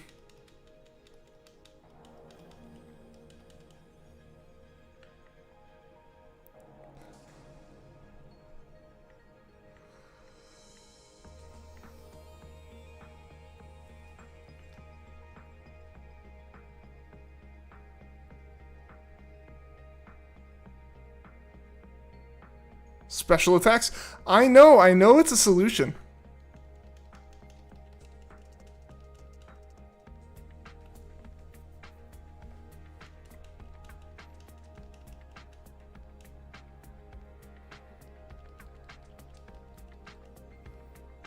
Almost surrendered like 30 away. Nice. And text I gotta respond to real quick.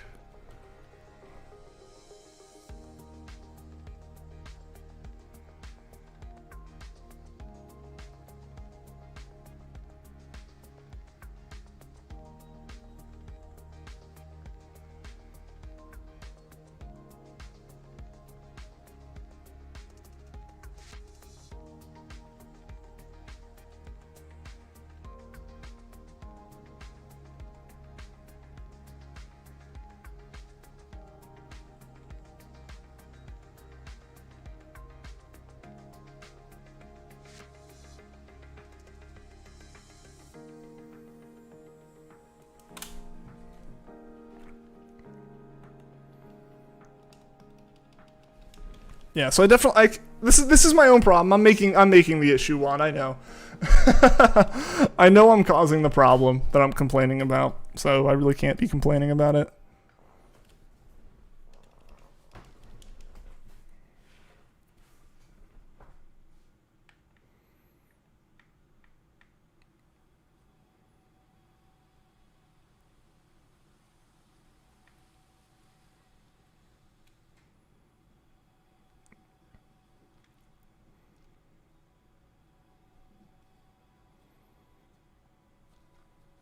I forgot Cinderace was down. Whoops.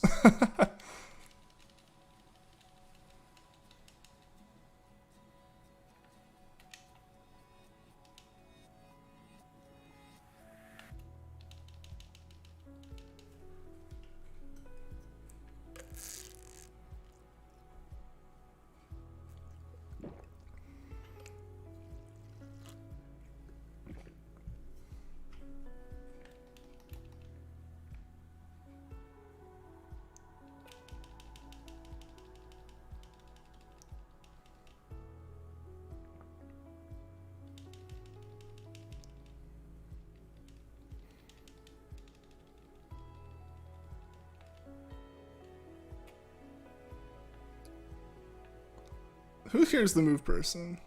Nope. Or is there not a move person here?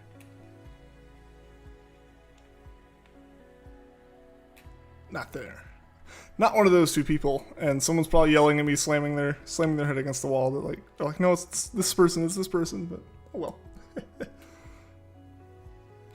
267 dust skull. Nice, nice. Over halfway to full odds. Or not full odds, to like the highest boost. Full combo, that's the way to put it.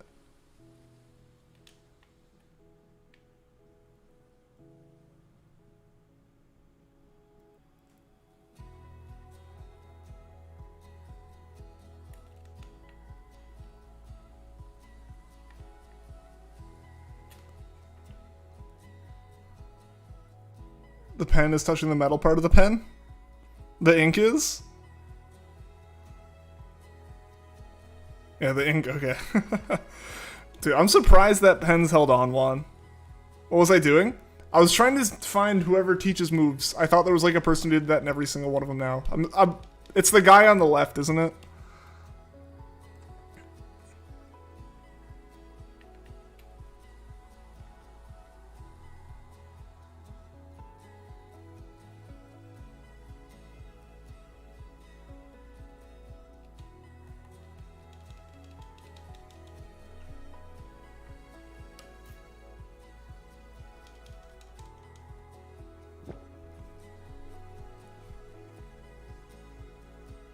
Yeah, get near the PC. Yeah. Next time I go in, I'll look at that. See about swapping a move out for something else, similar stats but special.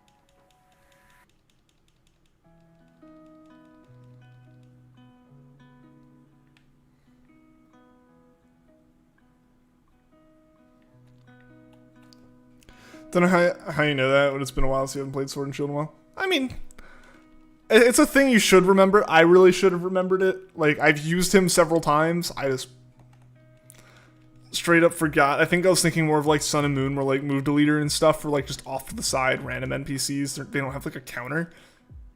But yeah, Sword and Shield changed that and made it way more accessible.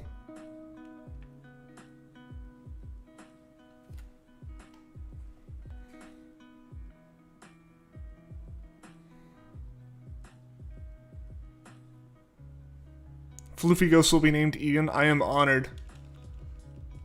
As long as you're not implying that I will become a ghost soon.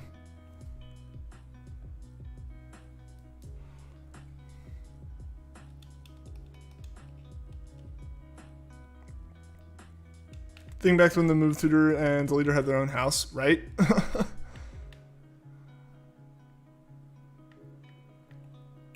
It is interesting how that's changed over time. In competitive, people like to use more special attackers to avoid a lot of physical attack. Hate like intimidate, burn, etc. Yeah, I feel like special attack in general, you don't see as much like you don't see as many things that nerf it, right? Like you don't see as many like debuffs and stuff, debuffing moves for special attacks. Any kind of special attack debuff feels to be something that happens in like a situation where you're like boosting speed but losing special attack or something. Like it's self-imposed usually, it feels, as opposed to, like you said, like, right, where it's like intimidate and all these other things, like punish physical attacks from the enemy.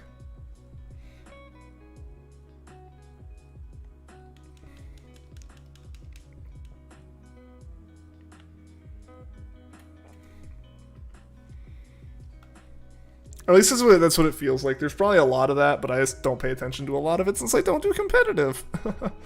I just really, at some point, you just kind of need the physical attacking for when you find something that has good special defense. Like how BDSP is handling HMs, that made you happy when they pointed it out. How are they handling it? Because I haven't seen the specifics on it. Mel mentioned at one point that she saw stuff about TMs being like they used to be. Right, like they're handling TMs in the same way as like Diamond and Pearl originally handled them. So are they they're not handling HMs the same way, it sounds like, because I sound like from the Poketch. Okay, yeah, I do remember that. Yeah, so I'm assuming it's just basically the similar ride Pokemon kind of situation, which makes sense. HMs have always had like a really rough time or like had a really rough place in the game where it just felt super clunky, and a lot of times you kind of had to like, basically put a handicap on part of your team, right?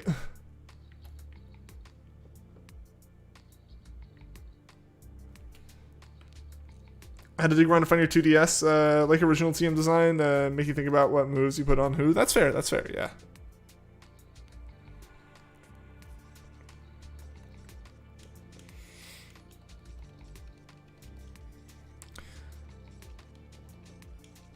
Yeah, so I'm wondering if, like, what the exact details of the HMs are. Maybe they've said this, but, like, is it going to be, like, ride Pokemon type situation, or is it going to be, you have to have something in your party that's capable of using it, but it's just stored in the Pokédex? If Fog's in the game, you're done. Nah, just so long as, I want the authentic Sinnoh experience. I want the health bars to drain incredibly slowly. I want it to be based off of HP per frame.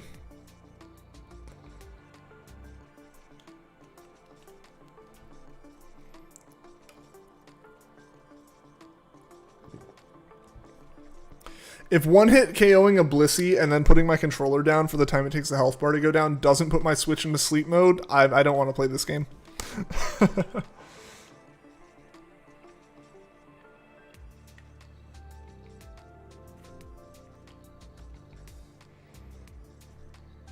Battling in the fog, missing almost every move. Oh, that's awful. I feel like things like that are coming back. If it's just an environmental thing, I think it'll be coming back.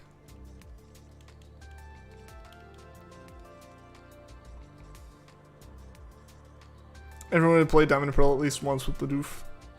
I mean, of course, who wouldn't play with Bidoof? Want some Cyberpunk FPS on BDSP? That'd be so clean. Forget 30 FPS, let's go for 3. Hey, Kitsu, how's it going? Welcome to the stream. If you didn't have defog, have fun, buddy. I guess we'll see. I guess we'll see what BDSP brings. Because again, yeah, I'm really looking forward to going into the game fairly blind. As far as I don't think I'm gonna watch anything, because there's gonna be the inevitable like leaked copy of the game that gets played, uploaded to YouTube or streamed on Twitch or whatever, like we had with Sword and Shield. The one thing in terms of data mines I'll be looking for right at release, right around release, is going to be what is the full extent of the Pokédex. What are the version exclusives, and like where are they found, right? Like I want to hit the ground running in terms of going for my national dex or like just full Pokédex, whatever exists in this game. I want to like know what I'm looking for, right? 3 FPS would be a world record. Let's try hard and make it 1. Imagine KO a Dynamax Blissey with a slow Diamond and Pearl health drain. Yes. Ian gets to experience Gen 4 for the first time. It's not for the first time. I've played Gen 4. I just didn't play a lot of Gen 4. Vanillix, I own like 4 of the 5 Gen 4 games.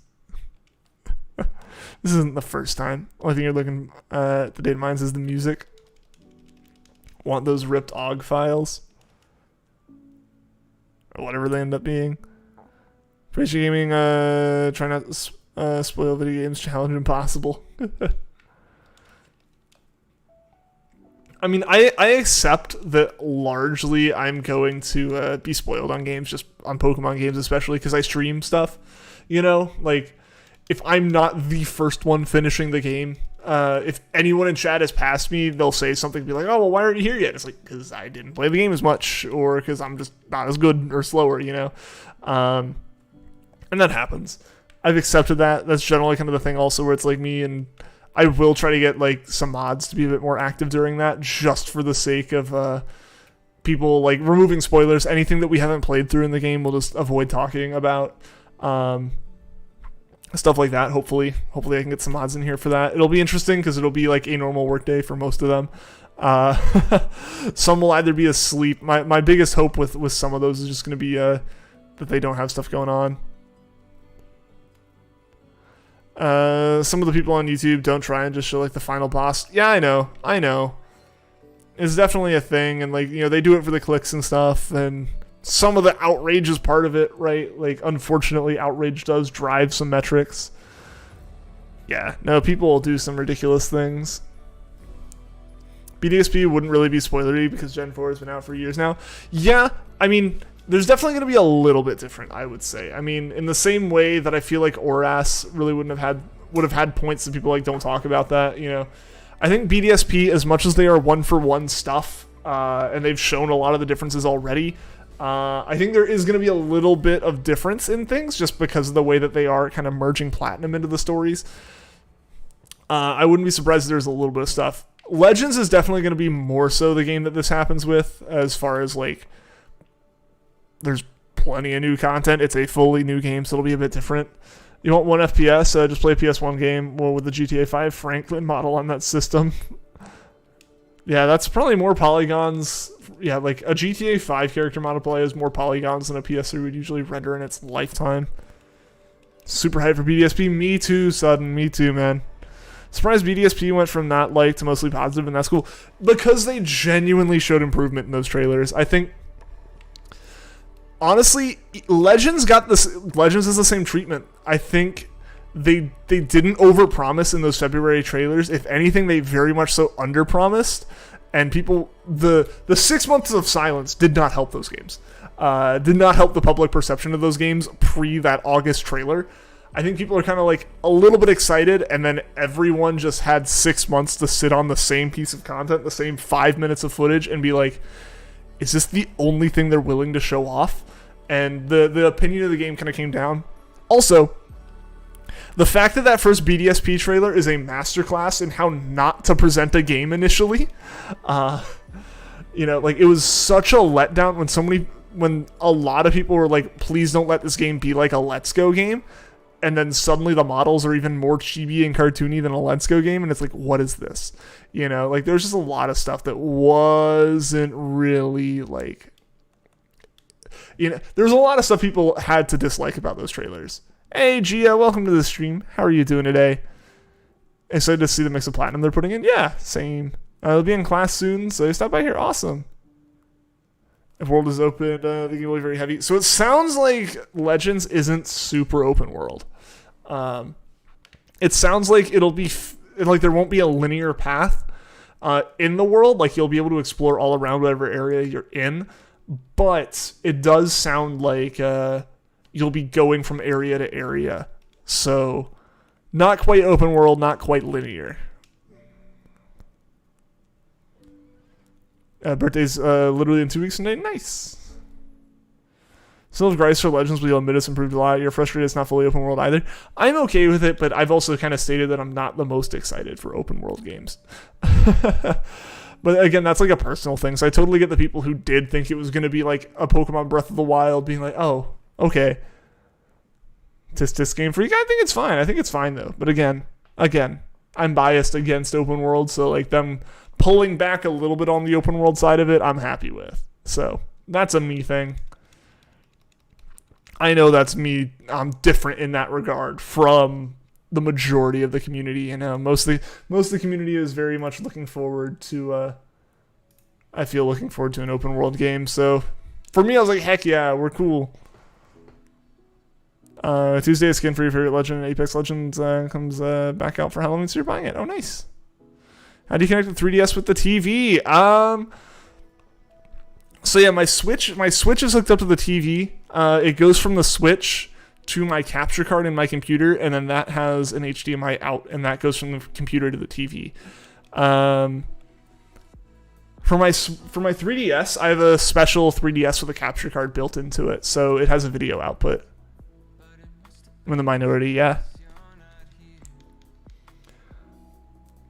I still definitely feel like I don't know if I'm in the minority on this. I know there's at least a good chunk of the community that's like not toxically like this or anything, you know. Usually I feel like when we talk about like a vocal minority or just a majority of the community, we're kind of talking about like a bad part of it. I don't think this is a bad part of it. I just disagree with this part of it, where so many people are like, oh, I wish the wild area was more of the game. And I'm just like, I really don't. especially looking at it from the perspective of post game, how bland the wild area is post game. The weather being really funky in it, you know. But yeah, I know I'm not in the majority there. I think the DLC handled it a little bit better, just given that the world still had routes to it and it was just a free camera. That I'd be more okay with. Heal. I will once Cinderace gets KO'd. Disagree with that too.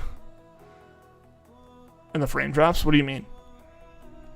What do you mean you disagree with what? Apparently it's like a Monster Hunter thing for Legends Arceus. Don't care for Monster Hunter, but still think you'd have fun. Yeah, that's what I've heard it compared to, is like compared to Monster Hunter Rise, where it's like the areas themselves are fairly open, but you have to travel between them. And the game kind of makes you travel in different ways.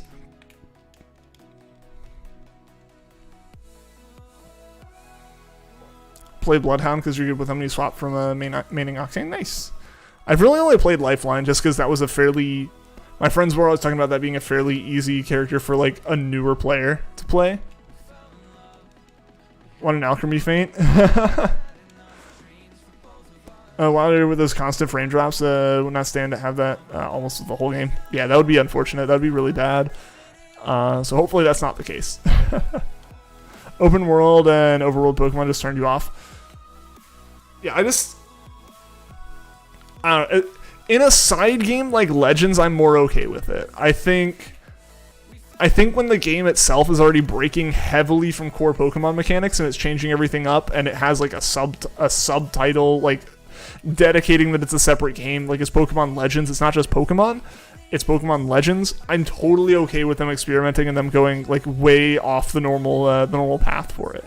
So I'm okay with Legends, and I've said this before. I hope Legends does well, if for no other reason than it will satisfy that open world itch for a lot of people, so that like if anyone goes, oh, why'd they make another linear Pokemon game? It's like just gesture to Legends and be like, here's your series. If you want like less linear Pokemon, play Legends, right? Like the core games can have the same linear like maps that include backtracking, right? Like give us some more Hoenn and Kanto style maps with a lot of like backtracking and stuff. I'm cool with that. Give us more of that on routes. I like that. I like that in my Pokemon games.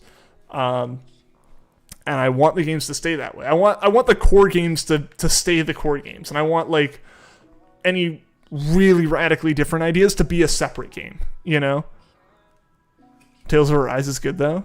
It's like Tales of Arise. Something different we've needed though. Oh yeah, no, I'm saying like different's good. I just think different doesn't have to like... Different can be another game, and that's not bad. It's not like it's not like, oh, keep that away from like my pure Pokemon games or anything. But like, I feel, because I'm part of the community, I feel like there's a decent chunk of the community that still wants classic Pokemon games.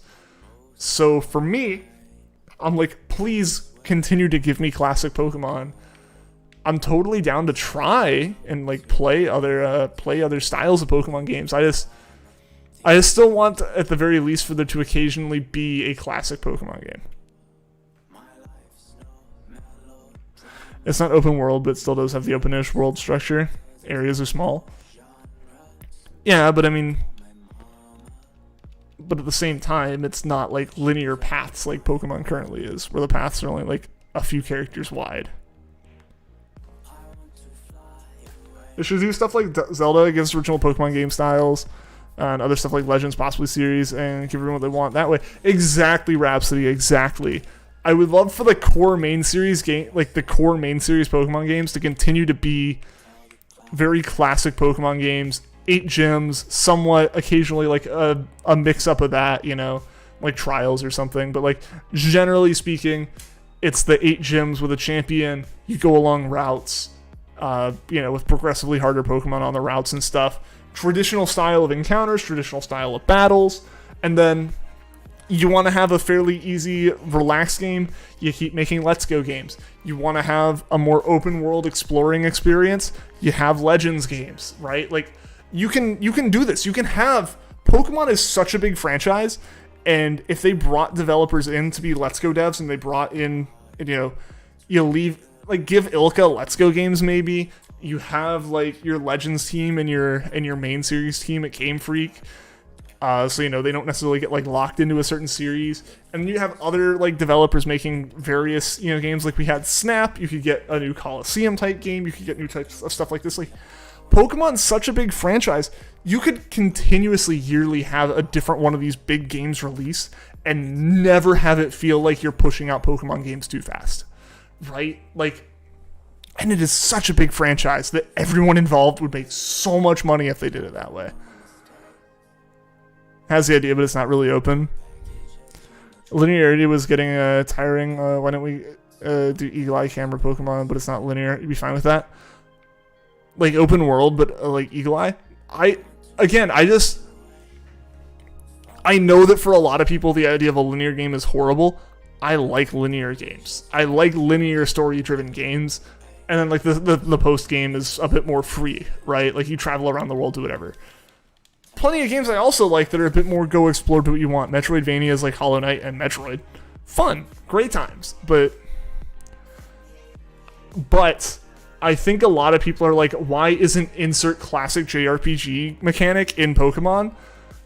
And like the more of those that get brought in and the more that Pokemon conforms to normal JRPGs, the less I like it. I don't like RPGs and JRPGs usually.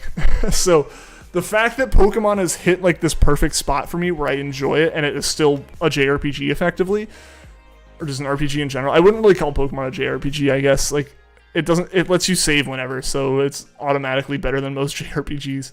But just in general, Pokemon has had a special formula that works for so many more people than other RPGs. So I feel like they need to keep that to a point, right? Just again, from the perspective of like, just from the perspective of clearly it works. I'm one of the people it works for. I know that it works for me, and I know that some of the changes are things that'll throw me off of it a little bit. Legends is adding JRPG mechanics like a chance, moving twice and stuff. Exactly. So put them in those games. Let the main games keep the core competitive mechanics. Let it keep the core story mechanics and all this stuff. Like that's the thing, right? Like there's plenty of ways to give people Pokemon experiences, like in new regions or old regions and like all this stuff with side games. I think that's kind of the idea and the point of side games. Side games don't have to be lesser games. They're just different games. They're just different. They become their own series. Saving Anywhere is starting to become common in JRPGs. That's good. That's good. At least they're starting to do that. Because I remember playing Lord of Magna and being like, what the heck? Like, I have to play for like an hour before I can save. Then once you're done with these next few Duskull, you're going to do some Dynamax adventures to see if you get a shiny or not. Best of luck, dude. Best of luck with all of it. You'll find a shiny soon, man. I believe in you. But yeah, so again, like this is just me coming from the perspective of generally not enjoying open world games as much. Generally not enjoying like a lot of the really core RPG kind of complexities and stuff. Like Pokemon has the complexities, but they're under the surface. You know, at the end of the day, you have basic typings that are very easy to understand for the most part. For the most part, some of the typings are strange. Or some of the type effectiveness like things are strange, but for the most part, it makes sense. And the games are decently linear in terms of just like, I like them being on routes. I like backtracking and stuff and the story like breaking and you can go off in different directions and find some items and stuff. I like complex dungeons and stuff like that, but yeah, I don't really like, I like there being a path. Even if there's a branching path and multiple directions you can go on the path. I like having a path. You pass 300, awesome, sudden, awesome. You know what, a game where you have to wait forever to save? Try Persona 5. Only place you can save is in the dungeons or in your house. I mean, Metroidvanias aren't terrible. There are plenty of save spots all over the place, but man, it sucks when you've gone exploring in a Metroidvania and just like realize that you need to save, but it's just death if you go backwards. Favorite RPG isn't Pokemon. That isn't Pokemon or both Chrono Trigger and Persona 5. Other than that, you're really not a huge fan of an RPG fan. Yeah, like occasionally I'll find an RPG that I'm okay with, but like Pokemon is special, right? Like it's hit like a chord for so many people, right? So like I feel like, again, I love the fact that they're making things like Legends. I love the fact that that's happening. Let's Go as a concept, great. Again, like even when Let's Go came out, I was talking like if they have Let's Go as a whole nother part of the rotation in the cycle of Pokemon games, that's fantastic. I would love to see a Johto Let's Go. I would love to see a Hoenn Legends. I would love to see a Johto Legends. You know, like I would be fine with a Kanto Legends, right? Like all of these things make sense and are so good. I would love all these regions to be re-explored in these new styles. But keep giving us new regions in the old style, right? Like old regions, new style, and new regions, old style, I am down for all day. Think of like Mystery Dungeon in that case. It's linear, but there's branching paths. I need to play some more Mystery Dungeon. I own the Switch Mystery Dungeon. I haven't played a lot of it though. I played a little bit, but the controls were really bouncy because of like the analog stick, and it was definitely built for buttons. So I just need to retry it. I need to play some more of it. Game Freak doesn't see no more Kanto. Again, if it was done, if Kanto was done in the style of Legends, right, where it's basically just the same world but now 3D and you can explore it however, like you go to different regions and it's like different, it would be different. It would be very new. I'm not saying do it next, do Hoenn or Johto next, but they could do it at some point in the same way that they could do a Johto or a Hoenn or a Sinnoh or a Unova or a Kalos or a Lola or a Galar, Let's Go game, right? Like they could go to any region and do it. Digimon's also getting amazing games recently, and you're happy. Didn't believe that Platinum Numemon was real Digimon at one point. Okay, how can you expect him to believe that's real though, Juan?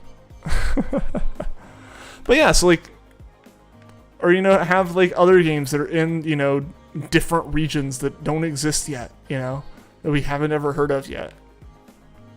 All of these things are good ideas, I think. We need more Johto love, so underrated. I would not call Johto underrated, to be fair. I don't think any region is particularly underrated. Right now, I feel like the only ones that are kind of getting a little bit of meh is Galar, which I think people right now, it's the main game that is out and people are like, that's fair. Like Galar gets hate. I wouldn't necessarily call it underrated because of that, because I think it deserves a little bit of it. I would say probably Kalos is still a little bit there as far as like we're starting to see it. I've said this before. We're starting to see it. Gen 4, the nostalgia hype for Gen 4 is dying down a little bit. The Unova hype is peaking, and that Kalos hype is coming up. I've started to see people talk about X and Y being like these underrated, like, golden games and stuff. Most underrated region in Pokemon is Johto. I don't think so. Again, I just don't know if there is an underrated region. Because the regions that get hate are like either the new games, which people aren't really going to say are under or overrated right now. Kanto gets hate for being called overrated. Which honestly at this point, the hate for Kanto because of how overrated it is more prevalent than the Kanto love, At least that's kind of what I've noticed. I feel like you can say it's like overrated by Game Freak, but I feel like at this point there's not nearly as many people saying stuff. At least gets love. Johto, rarely hear anyone talk about it. Vanillix. So many people still consider Heart Gold and Soul Silver the best Pokemon games ever. Johto's not underrated. Don't lie when it came to the off-field projects, only small jokes like, oh hey, shiny Pokemon, that's obviously not there. That's Gen 4. I'm not talking about gens. We're talking about regions. What region is Heart Gold Soul Silver in? Don't change the argument. Don't go changing the argument because I provided evidence against your point. Johto, in your opinion, is the most universally liked region?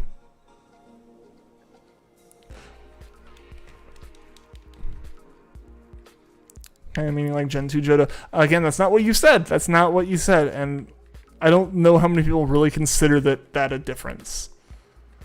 Right? I like Hoenn. I like Oras. I like normal Ruby, Sapphire, Emerald. Like, Johto is Heart Gold Silver. Exactly. Just like BDSP or Sinnoh.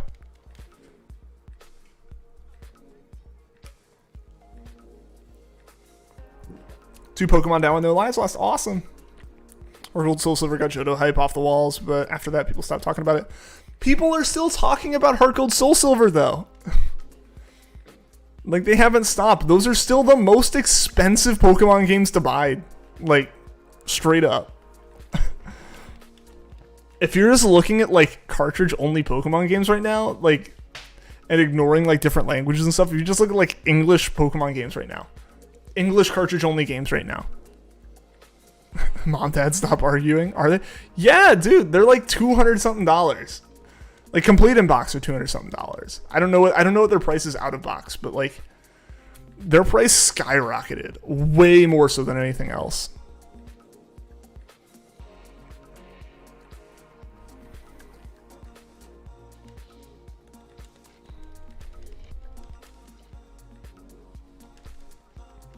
I'm just saying, Johto's not underrated. People love Johto.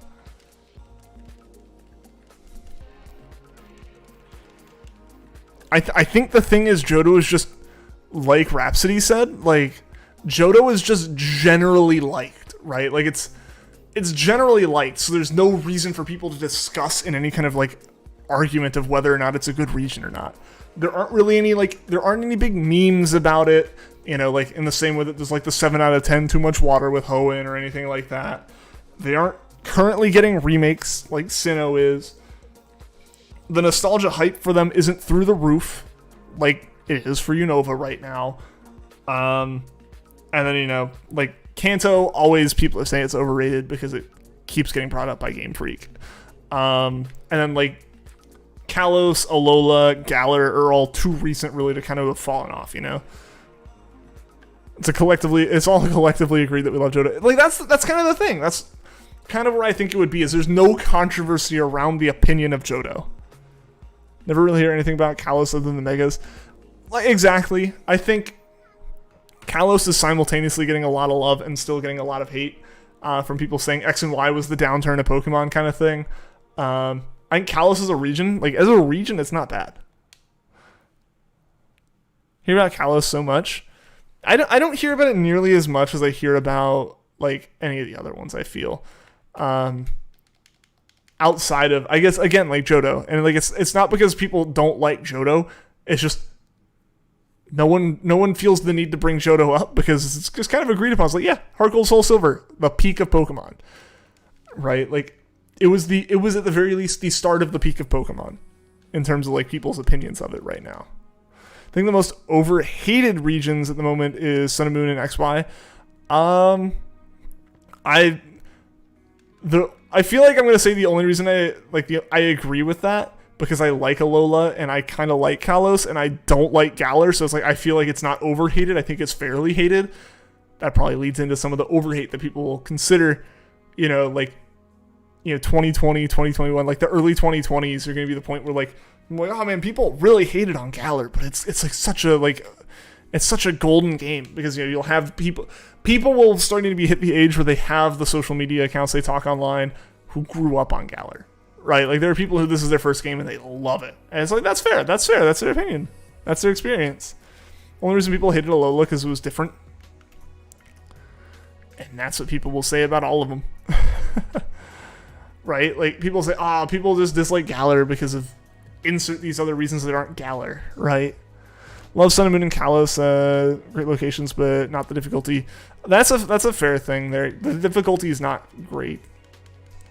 That's kind of what I know a lot of people still consistently say the downturn with Kalos was it was the start of the ridiculously easy games. Yeah, that was where XP share became like full team. That's where the game, all the NPCs got super handholdy and all that kind of stuff.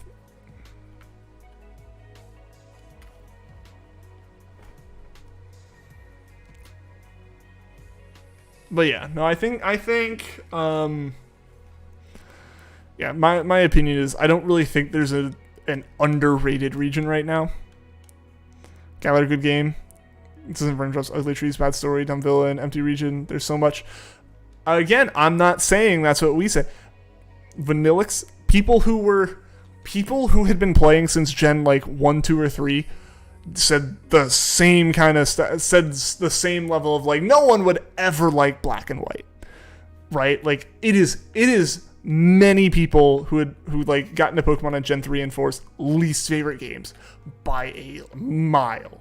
And they still stand by that. But so much of the community now is people who had that as their first game, and they love it. And the same thing is happening. The same thing is starting to happen with Gen 6. The same thing will happen with Gen 7. It will happen with Gen 8. It's just going to be a long time. It's going to be 10 years from now, but it'll happen. Sun and Moon feels like the first one of the new Stars trilogy, the one everyone loved and were so happy when it came out, but a lot of people turned sour after like a year of its release. I feel like, I don't know, I don't really know. I feel like a lot of people like had the general arguments they have against like linear games with too many cutscenes at the start. And the people who stuck around for shiny hunting or competitive were tended to be pretty happy with it. This game for you put effort into black and white. You just don't like how fair. I don't like it either, right? Like it's not my favorite game by any means. I'm very excited for new games to come out to play, but there are people who are the same way about Unova. That's what I'm saying, right? Is like it isn't people's opinions changing, it's people changing. It's the people who have the opinions are different people. And that's what happens. Accept your differences and make love. I don't think we're arguing at this point. At least at this point. We were earlier. But no, I just, in general, I don't think it's gonna happen. And the thing is, this is that kind of situation where it's like, you just slowly realize that you were not one of you were not part of the main, you were one of the out of touch older people in the fan base at that point, right? Like it's kind of the thing where people don't feel like they aren't out of touch. They feel like it's weird that the younger people say this, it's strange because you don't talk with them as much. You talk with like the people who are your age, and it's you always feel like what's going to happen is opinions are going to change amongst people you know, and that's how you're going to stay with it. But the thing is, opinions don't change amongst the people you know. They change with people who are younger than you. And then you realize, oh, that was the change, right? Like, that's what happens. No legendary. I never can get to them all. Rip. No shiny. Dang. What legendary were you going for? Or did you not even know? Things just feels like more effort was limited to Gen 5 than not in Gen 8. Oh, absolutely fair. Absolutely fair. But people are going to have nostalgia for Gen 8. It's going to be the game that introduced like the better model of DLC as opposed to a third game. It's the first one that was on the Switch. It was the first one that had a moving camera. Like people are going to ignore, people aren't going to care in the future about the fact that you had to find a random NPC to get volume controls for some stupid reason. At this point, I mean, people who, if you started playing in Gen 6, you already don't care about like the team-wide XP share, right? Like stuff like that. You know, it's that kind of thing. It's not so much. It's just what people's expectations of the game are is very different. Or even like, I have a lot of friends who hadn't played since Sinnoh and picked up Gen 8 and loved it because they weren't following. They didn't know what like the bad things were. Like, what do you mean like always on XP share is bad? What do you mean, like gym leaders only having so many Pokemon's bad? Like it's only really things that if you're in the community you see happen. And people who are playing it for the first time were in the community to see it happen, and that's just what Pokemon is. You compare X and Y to Bleach, hated for a while, but now it's getting some love by people and it's starting to become more relevant than it was in a while. Absolutely. I mean, that's just kind of the cycle with the games Rhapsody is like, I tend to, my kind of theory on it is, whatever generation you were introduced with is one of your favorites, if not your favorite. The only reason it really isn't your favorite is if another one really does knock it out of the park and just like happens to work really well for you. But generally, the generation after, or a generation one after or two after you, is going to be your least favorite because it changed because it changed what you liked about the old one. Either after two generations it just feels so different, or after one generation it just feels different at all, and you're just like, oh, that's stupid, why would they do that? And that'll be your least favorite. And so immediately, the initial people who pick that game up and are vocal about it are the people who have already played Pokemon for a while. So immediately, the community reputation for the game just plummets, unless like the game before it was generally hated. So I think like BDSP will actually get off pretty okay, just because look at the general opinion on Sword and Shield still. But, you know, after a while, the people who are vocal in the community have been playing for a while. You know, let's use Gen 5 as an example. You know, people who played Gen 3 and Gen 4 did not like Gen 5. It was very different. So they just hated on it. Gen 6 comes out, Gen 7 comes out, Gen 8 comes out. They're all kind of very iffy. But now at this point, people who started with Gen 5 and loved it didn't like Gen 6. Might have liked Gen 7 because of the story being fairly, like, the focus on story being very similar to Gen 5. And then Gen 8 coming out, people are just like, this is awful. Let's look at, you know, Gen 5 being fantastic. And it's just, the nostalgia's there in the same way that when Gen 5 was out, people who like Gen 3 and 4 were saying, this is awful. Look how fantastic Gen 3 and 4 were. It's different people. It's not like the same people are changing their opinion over time. At least not fully. There's definitely some people out there who are changing their opinion, and changing your opinion tends to be a good thing the more you think about stuff. But in general, it's different people, right? Like, it's always people in the same age range talking about it online. It's not the same people. It's not people born in the same year. It's people who are the same age. So it's like, it just changes year after year. You cycle through and it's different people, largely. Rip Lantern, 1 live lost on the first Pokemon. Dang. Rip. Want Rayquaza. Rayquaza would be cool. It's weird because you don't mind Gen 6, but it's pretty decent. Gen 7 is awesome. Again, a lot of people who like Gen 5 like Gen 7, just because they were both very story-driven games, which some people just don't want in Pokemon. They want a bare-bones Kanto-style story. Like, for a lot of people, I feel like Gen 4 kind of started to be this, like, Gen 3 even really was kind of the point where, like, the story got a lot more higher stakes than, like, Gen 1 and 2. Then Gen 4 got way more high stakes, and I feel like Gen 5 got incredibly high stakes with an incredible story, and it's just like an incredibly in-depth story. And for a lot of people, they're like, I just want to like catch Pokemon and fight with them.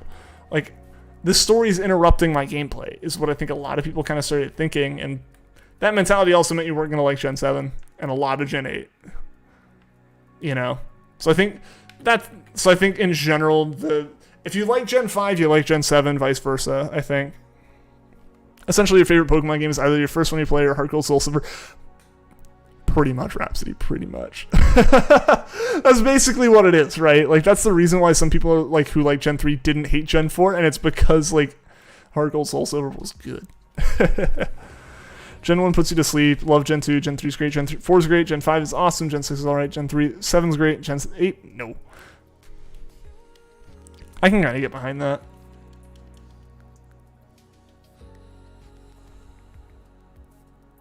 Why are they just going after Lantern? What do you do? I don't know. Looked at him funny.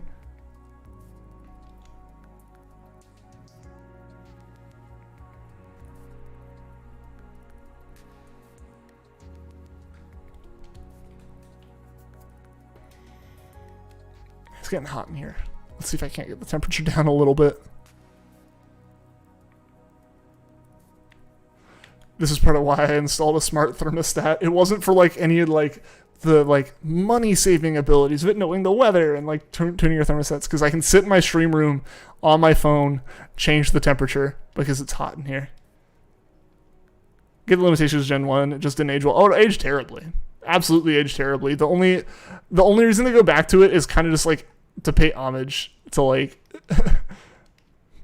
to the fact that it created the franchise we like playing today. If it wasn't for Gen 1, none of our favorite Pokemon games would exist, basically. So it's kind of worth going back to for that. For you, Gen 3, 4, 5, 6, 7 are great, but 8, it's off. More open-minded with different styles for Pokemon games, but Sword and Shield just hurts you. There was so much fumbled with Sword and Shield and its development, you know? Surprised you even made it through Gen 1, you're so bored. Like, I don't mind playing through it. It's just, it doesn't have the nostalgia for me, because I didn't start until Gen 3. None of them have done that great so far. Don't think Pokemon needs good stories to be good. Sure, it's fun, but if it drags the experience, of the gameplay for you, you won't like it. That's totally fair. That's totally fair.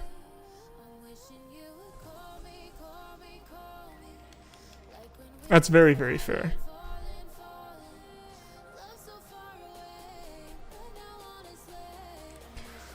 Yeah, I mean, I personally enjoy like a good story during the game because ultimately to me, like as long as like I am generally entertained and like engaged in the story, like I don't mind how easy or hard the story is because I know I'm just, for me what matters most in a Pokemon game is the post game because I shiny hunt, right? Like I know that I'm going to spend hundreds if not thousands of hours in the post game for the game, so like the first like 30 hours of gameplay is not a big deal to me.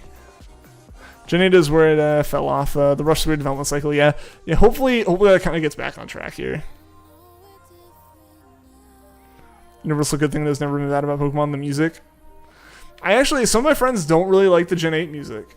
Just because it feels too different to them. Granted, the people haven't played since Gen 4. So it's like, yeah, they have more than just basic sound chips to work with now.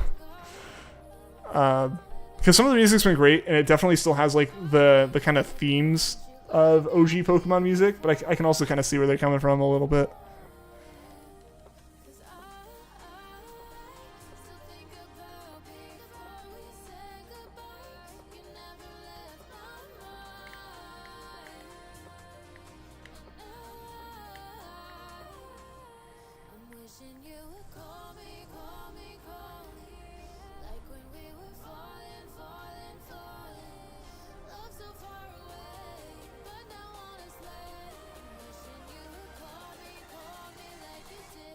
Especially the TLC themes. I think Gen 8 music is pretty banging. Oh, I enjoy it. Don't like Gen 8 music. Thought it was just another type of music that annoys you in a way. So keep sound off when playing Sword and Shield and put on Persona 5 music. Fair. Granted, like as much as I'm like, yeah, I like Pokemon music, I rarely listen to it. Most of the time I just have like, when I'm streaming I have Monster Cat on, or yeah, when I'm playing the games, like usually the volume's off and I'm like doing something else. I think for BDSP it'll be different just because I'll be streaming it. I think I'll have the music on while we're playing through it the first time, like the gym music in Gen 8. I love how it's dynamic. I love how it like dynamically changes a bit depending on the stage of the battle.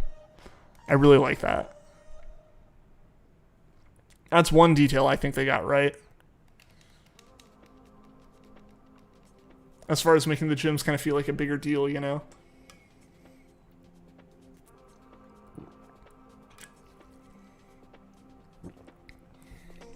I couldn't tell you the difference between the DLC music and the base music, to be honest. Just because I've spent so little time listening to any of it outside of like some of the Battle Tower stuff like the Toby Fox theme. Wyndon's Town music's the best for you.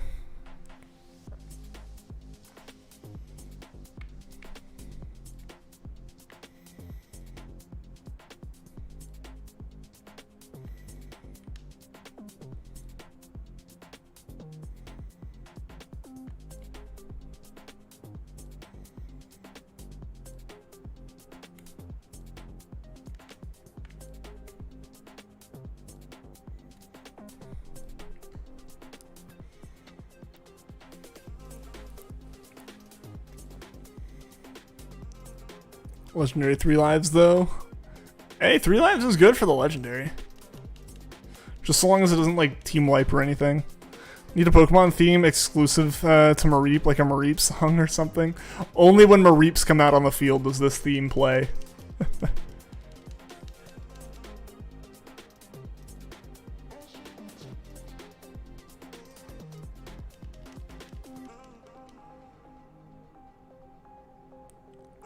It's electric, though. Is your team not set for it?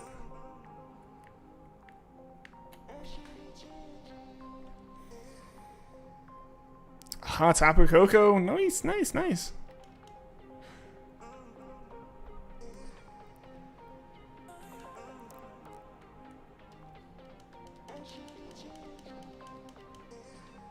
Associate that music with a Reap because there's so many Reap walking around. There you go.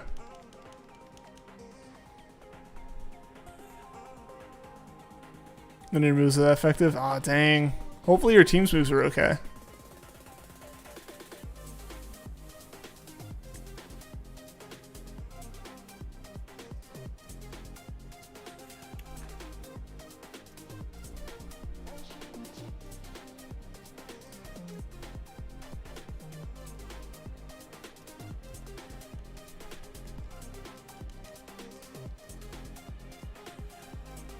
Sung by Eve, who made songs like Kakai Titan for Jesus Kaisen. Okay, cool. What's the theme that people associate with the fur? Walk down. Ah. It starts with A, right? The town name starts with A, right?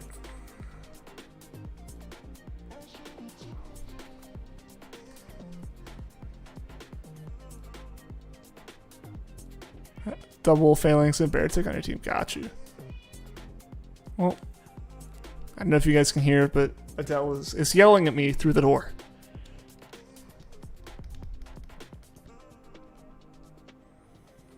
Not a fan of me locking her out for 2 hours. Accumulate. Yeah, that's right.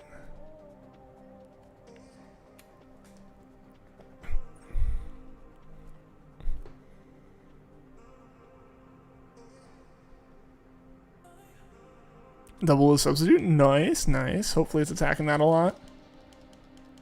Up elusive bangs.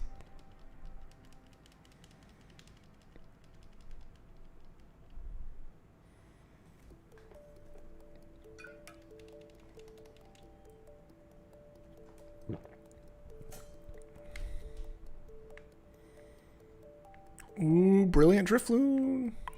Let's actually get it. There we go.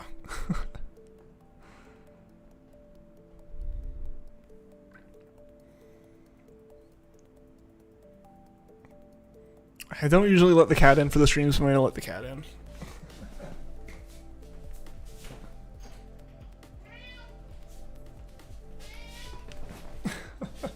It's been a while since she's been on stream, so. Hey. Wanna come on up? No, do you just want attention? Just want to be loud? There we go. Topico goes down. Hey, congrats, son. That's awesome.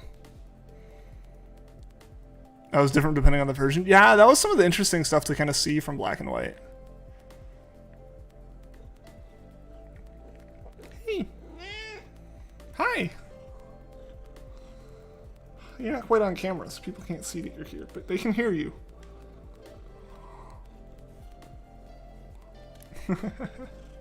Oh, you can see your ear a little bit. I'm gonna move the microphone up. Okay. Do you wanna show off? Do you wanna say hi? Dad got ice cream today. Today is great. Nice.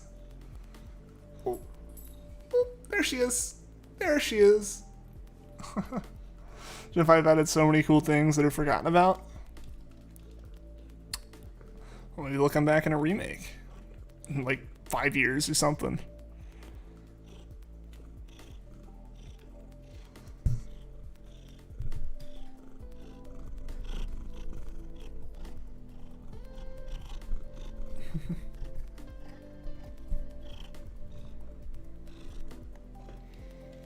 Adele. Yes, Adele. Adele is here.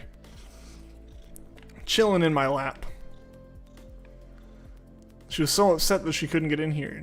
Even though, like, she had all day to come in here. The purr. She purrs so loudly. It's really adorable. Ah, crud. Cinderace is dead.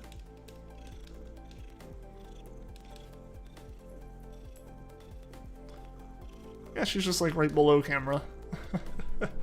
Give her pets for you. She is getting many pets right now. More than she usually does in this chair, because usually I'm like playing something. As loud as your cat Oreo. Yeah, like if you can just like hear her purring and like the mic's nowhere near her. Everyone's saying hi to you, Adele. You're being so sweet right now. You want food, don't you?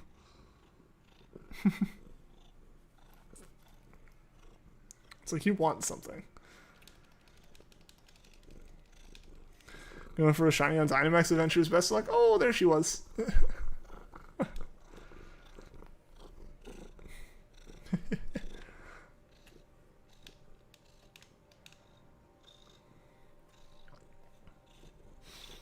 think her purr's extra loud. I think she might have a bit of a stuffy nose right now.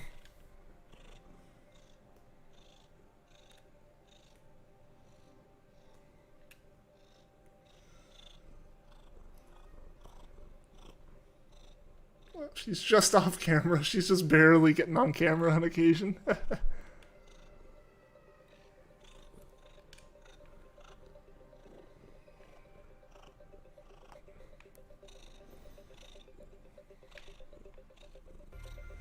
First Pokemon's a Araquanid? What type is the legendary?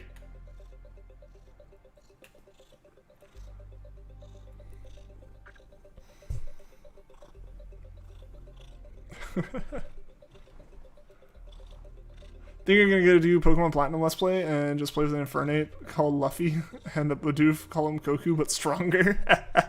There you go. The appropriate names. Hey, come up here. Oh, come up a little bit more so you're on camera.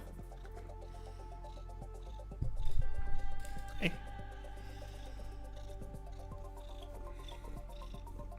It's like I'm trying to get her on camera, but now that I've moved so that she can be on camera, she just doesn't want to come up to where she was before.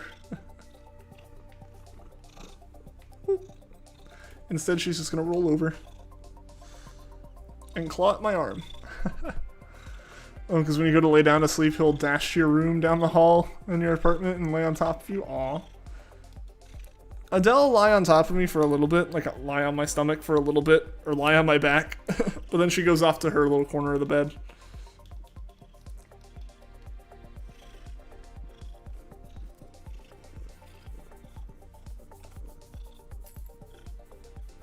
Hey, oh, hey.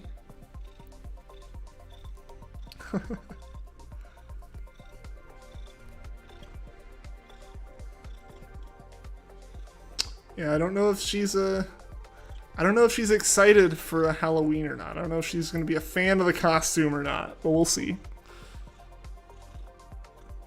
Like I've said before, for Halloween with the costumes, she might just wear hers for a little bit.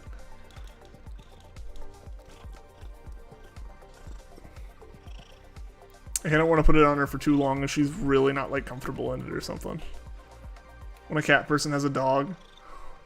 I have a dog that's just shaped like a cat.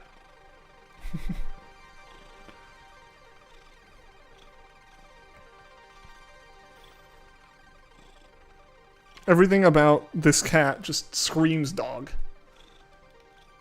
To get here, it did, yes. It did arrive in time, so we're all good there.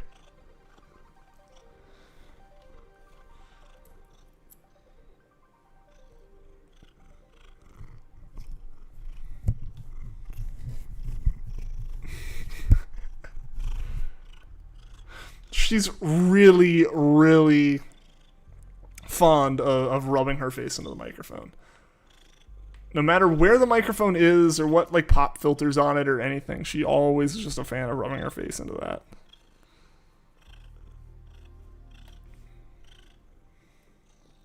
See if you can beat the adventure. Best of luck. Cookie Plush comes tomorrow. So that's about to be awesome. Nice. Yeah, you can hear it. Yeah. I'm not surprised.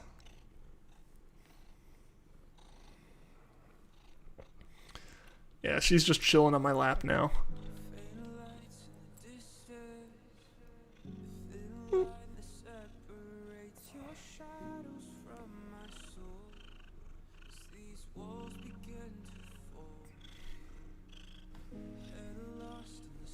Second Pokemon, Scolipede. She sounds happy. She's just super relaxed. She had a good day of napping. It's basically what I can gather that she did. Because she wasn't really around while I was working or doing anything.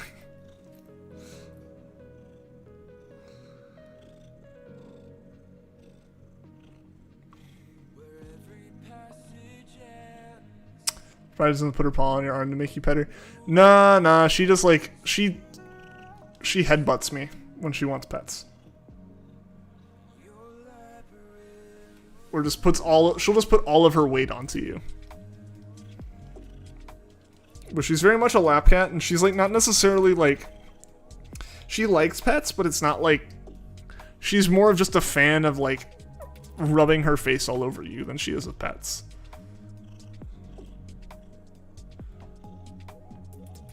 And talking stomps her feet for pets. Aw, that's kind of cute. I like that.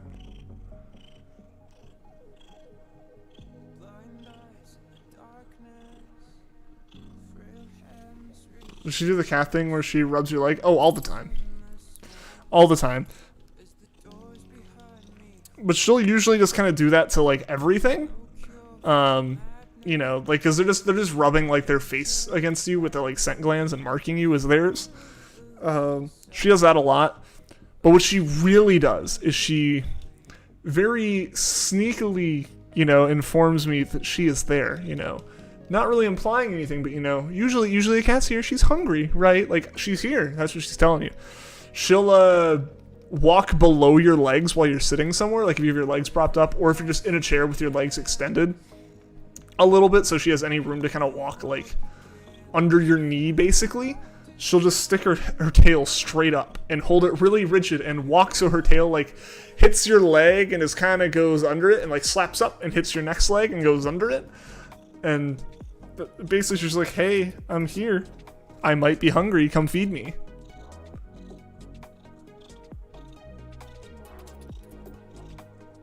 Oh, yeah. I mean, they absolutely know that it gets your attention and that they're just trying to get you to feed them. She has this really adorable, happy little trot that she does when she thinks she's getting food. Basically, like, if she thinks she's getting food because, you know, she's done the whole, like, begging for food deal for, like, an hour or so, and then I get up, not to get her food, but to get me food or to go to the bathroom or something. She'll hop out of the chair, stick her tail straight up all happy-like, and just, like, trot right from, like, my office here to the kitchen. And do it that way. And then she'll turn around when she gets to the tile floor. She'll turn around and wait, and then see me grab like a Pop-Tart and walk back to my room and be very disappointed. But it's a very different walk from when she knows it's not food time.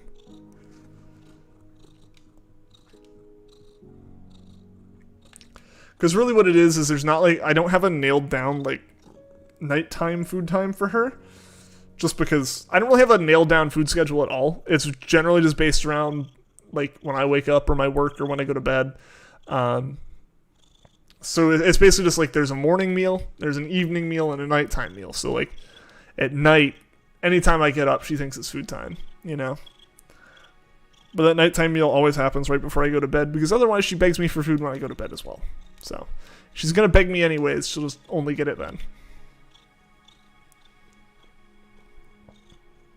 Morning and evening. Yeah, she gets it 3 times. Just one of the reasons largely is because of streams. So I split her food up into thirds instead of just like 2 meals. Mostly just for the fact that if I feed her like when I wake up before work, and I feed her at night before I go to bed about 12 hours apart, she'll be hungry during stream and be very, very vocal and needy during stream, because she'd basically be getting fed as soon as stream ended. So to avoid that, I feed her a little bit before stream, so she's got a full tummy and doesn't bother the stream too much, you know. Sometimes you do lunch because he eats food fast, so you'll give him half during lunch sometimes. Yeah, she'll eat her food super fast sometimes. She's gotten better about it, I think, because she's kind of realized like, hey, the food is like constant. But yeah, there was a time where she was eating so fast. I think my dad was taking care of her for the weekend just because I was out of town, and she ate a little bit too fast because, you know, he only came over like once a day, so he gave her all the food at once. Makes sense, you know. She still gets all the food, but she just, you know, didn't know to stop and got a little sick. I think that was kind of her learning experience for don't eat too fast, though, because since then she's slowed down a good bit.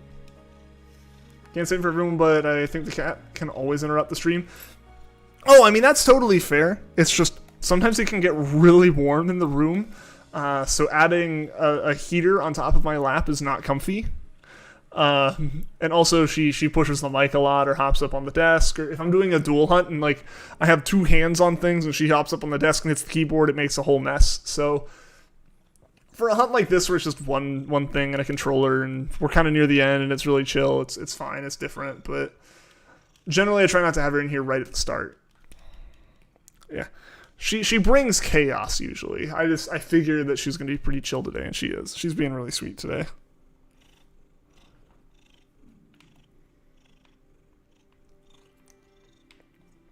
So yeah, I don't inherently have a problem with the cat being on stream. I just usually she causes problems while on stream.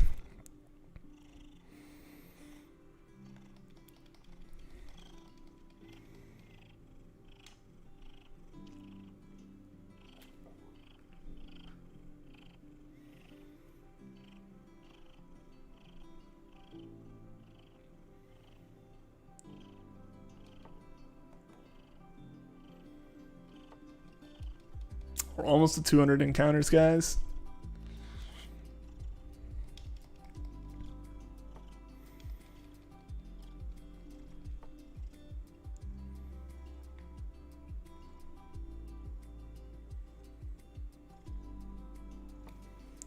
Should we have any cartoon series called Cat Stop Messing Up Stream? I'm almost done with this shiny up for Regice. Oh gosh. I feel like that's specifically about me.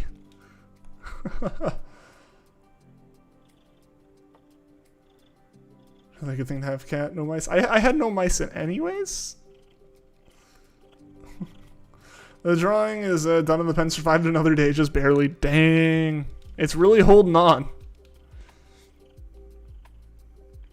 It's really just going to start stretching the ink super thin.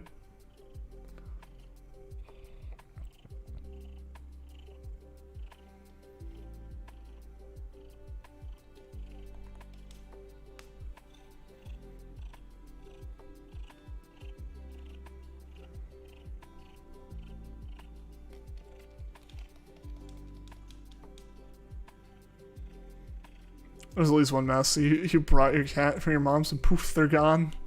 Yeah, dang. I've never had to deal with mice.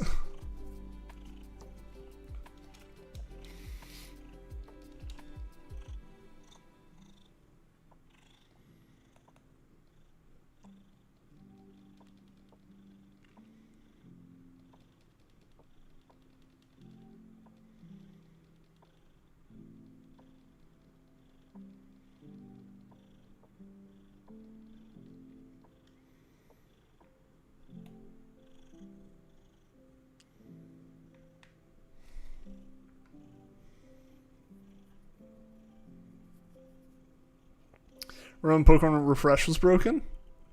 What do you mean? I don't remember that. No. What was broken about it? Oh, the legendary con. Nice! Don't have a cat. Mouse traps are a pain. I can imagine they are. I was very glad I never had to deal with them.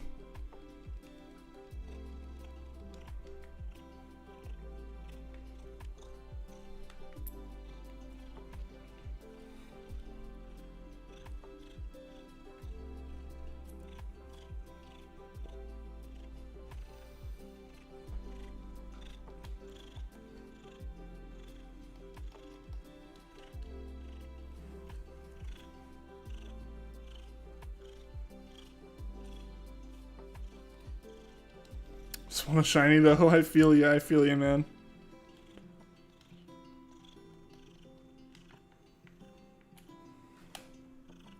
So your apartment is older. You have a little bit of problems, but now that Oreo is permanently, you've had none. That's good.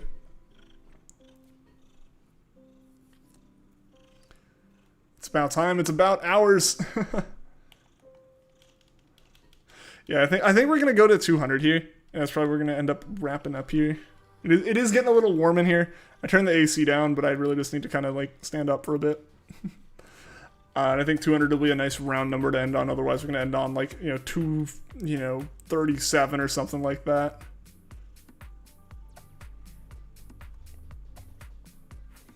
Rainbow beans would give a max affection real quick. Rainbow beans were easy to get. Max affection because higher chance for critical hits, missing, surviving hits, and more. Oh yeah. I do remember that.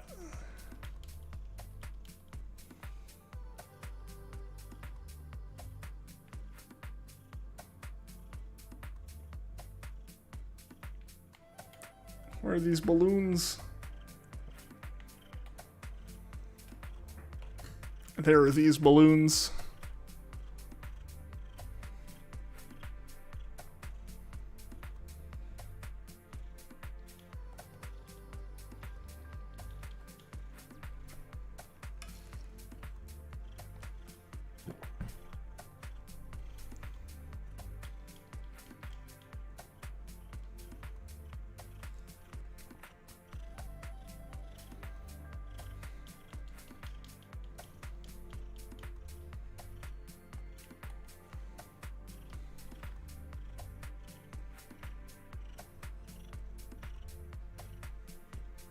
be honest, cats are a bit easier to take care of than a dog in some ways. Oh yeah, yeah. There's definitely some stuff that's like more convenient and easy with cats.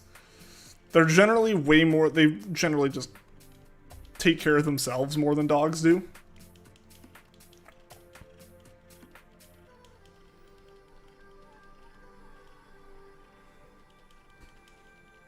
Which is part of why I ended up getting a cat. Just because, like, I wanted a pet, but a dog in an apartment just isn't a great, like, idea. It doesn't work out very well.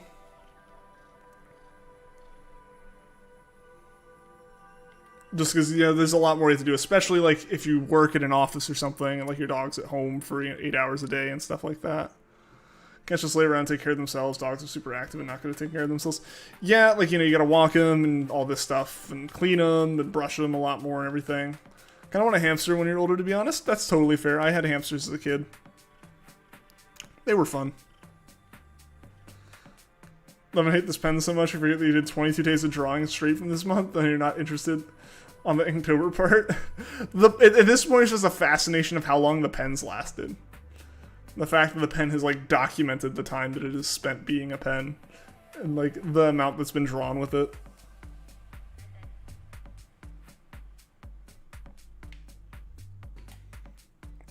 Alright, guys. 6 more Drifloon. Then we'll wrap up for the night. Mom has the baby kitty, so she has to deal with the pain in the butt. Lazier older cat. Oh, yeah. Older cats are way easier to take care of. According to the Humane Society, Adele is 3.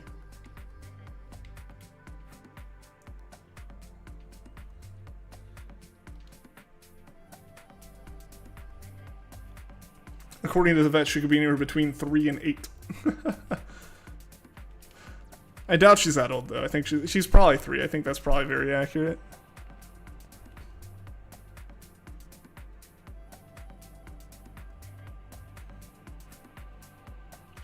Love cats mainly because of this one mobile game called Battle Cats. Interesting reason, but everyone has their reason for it.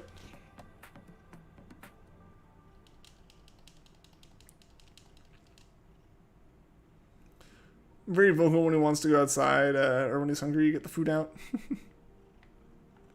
Oh, Adele is super vocal all the time. You heard her when she walked in here. Was like screaming and yelling, and even when she hopped up in my lap, she didn't stop yelling. Buy a pug, and it'll just sit there taking care of itself.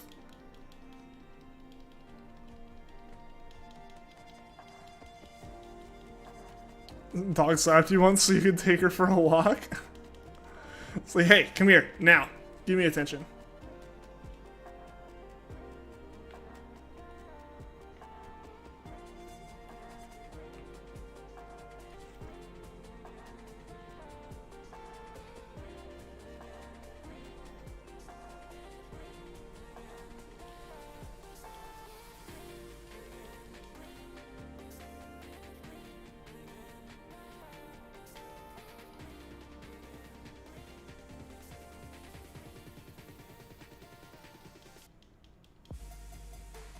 Little black and white boy, hence the name Oreo. I figured it wasn't going to be like an orange tabby named Oreo or something like that.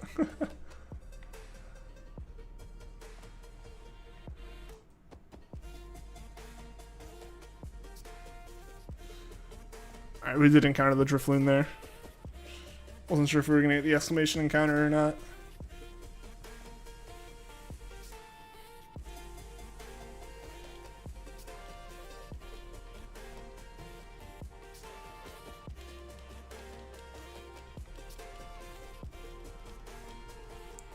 Sweet and cuddly, that's nice.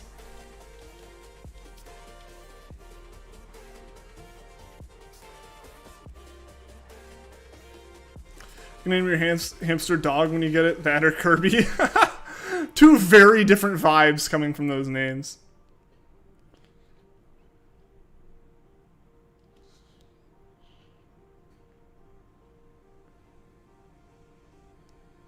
Really have to go on to him. Occasionally she gets a little bit, Adele will get a little bit, like, hyper and get the zoomies, and part of the zoomies is immediately scratching on the couch, and it's gonna be like, hey. And then she, like, freaks out and runs away.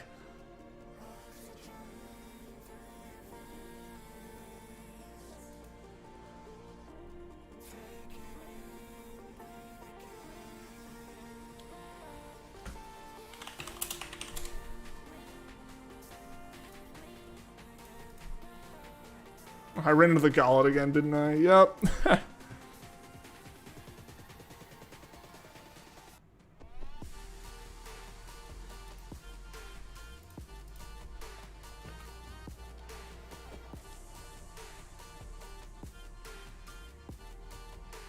Catnip is his kryptonite. Oh no, Zygarde. Oh, good luck, Sutton. Good luck.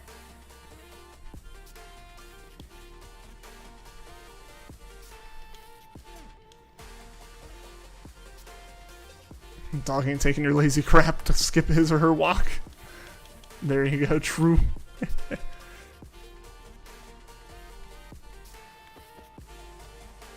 Alright, final Drifloon of the night, guys. And it's not shiny. So thank you guys to everyone who tuned into the stream, anyone that liked, everyone that subscribed. A big thank you to Happy for that $5 super chat. I really, really appreciate it. I'll be back on Monday. Hope you guys have a good weekend. We're going to be doing a raid here, so definitely go through, show them some love. And yeah, like I said, I'll be back on Monday. Until next time, guys, take care and say goodbye to Adele. But yeah, guys, see you next time. And until then, take care.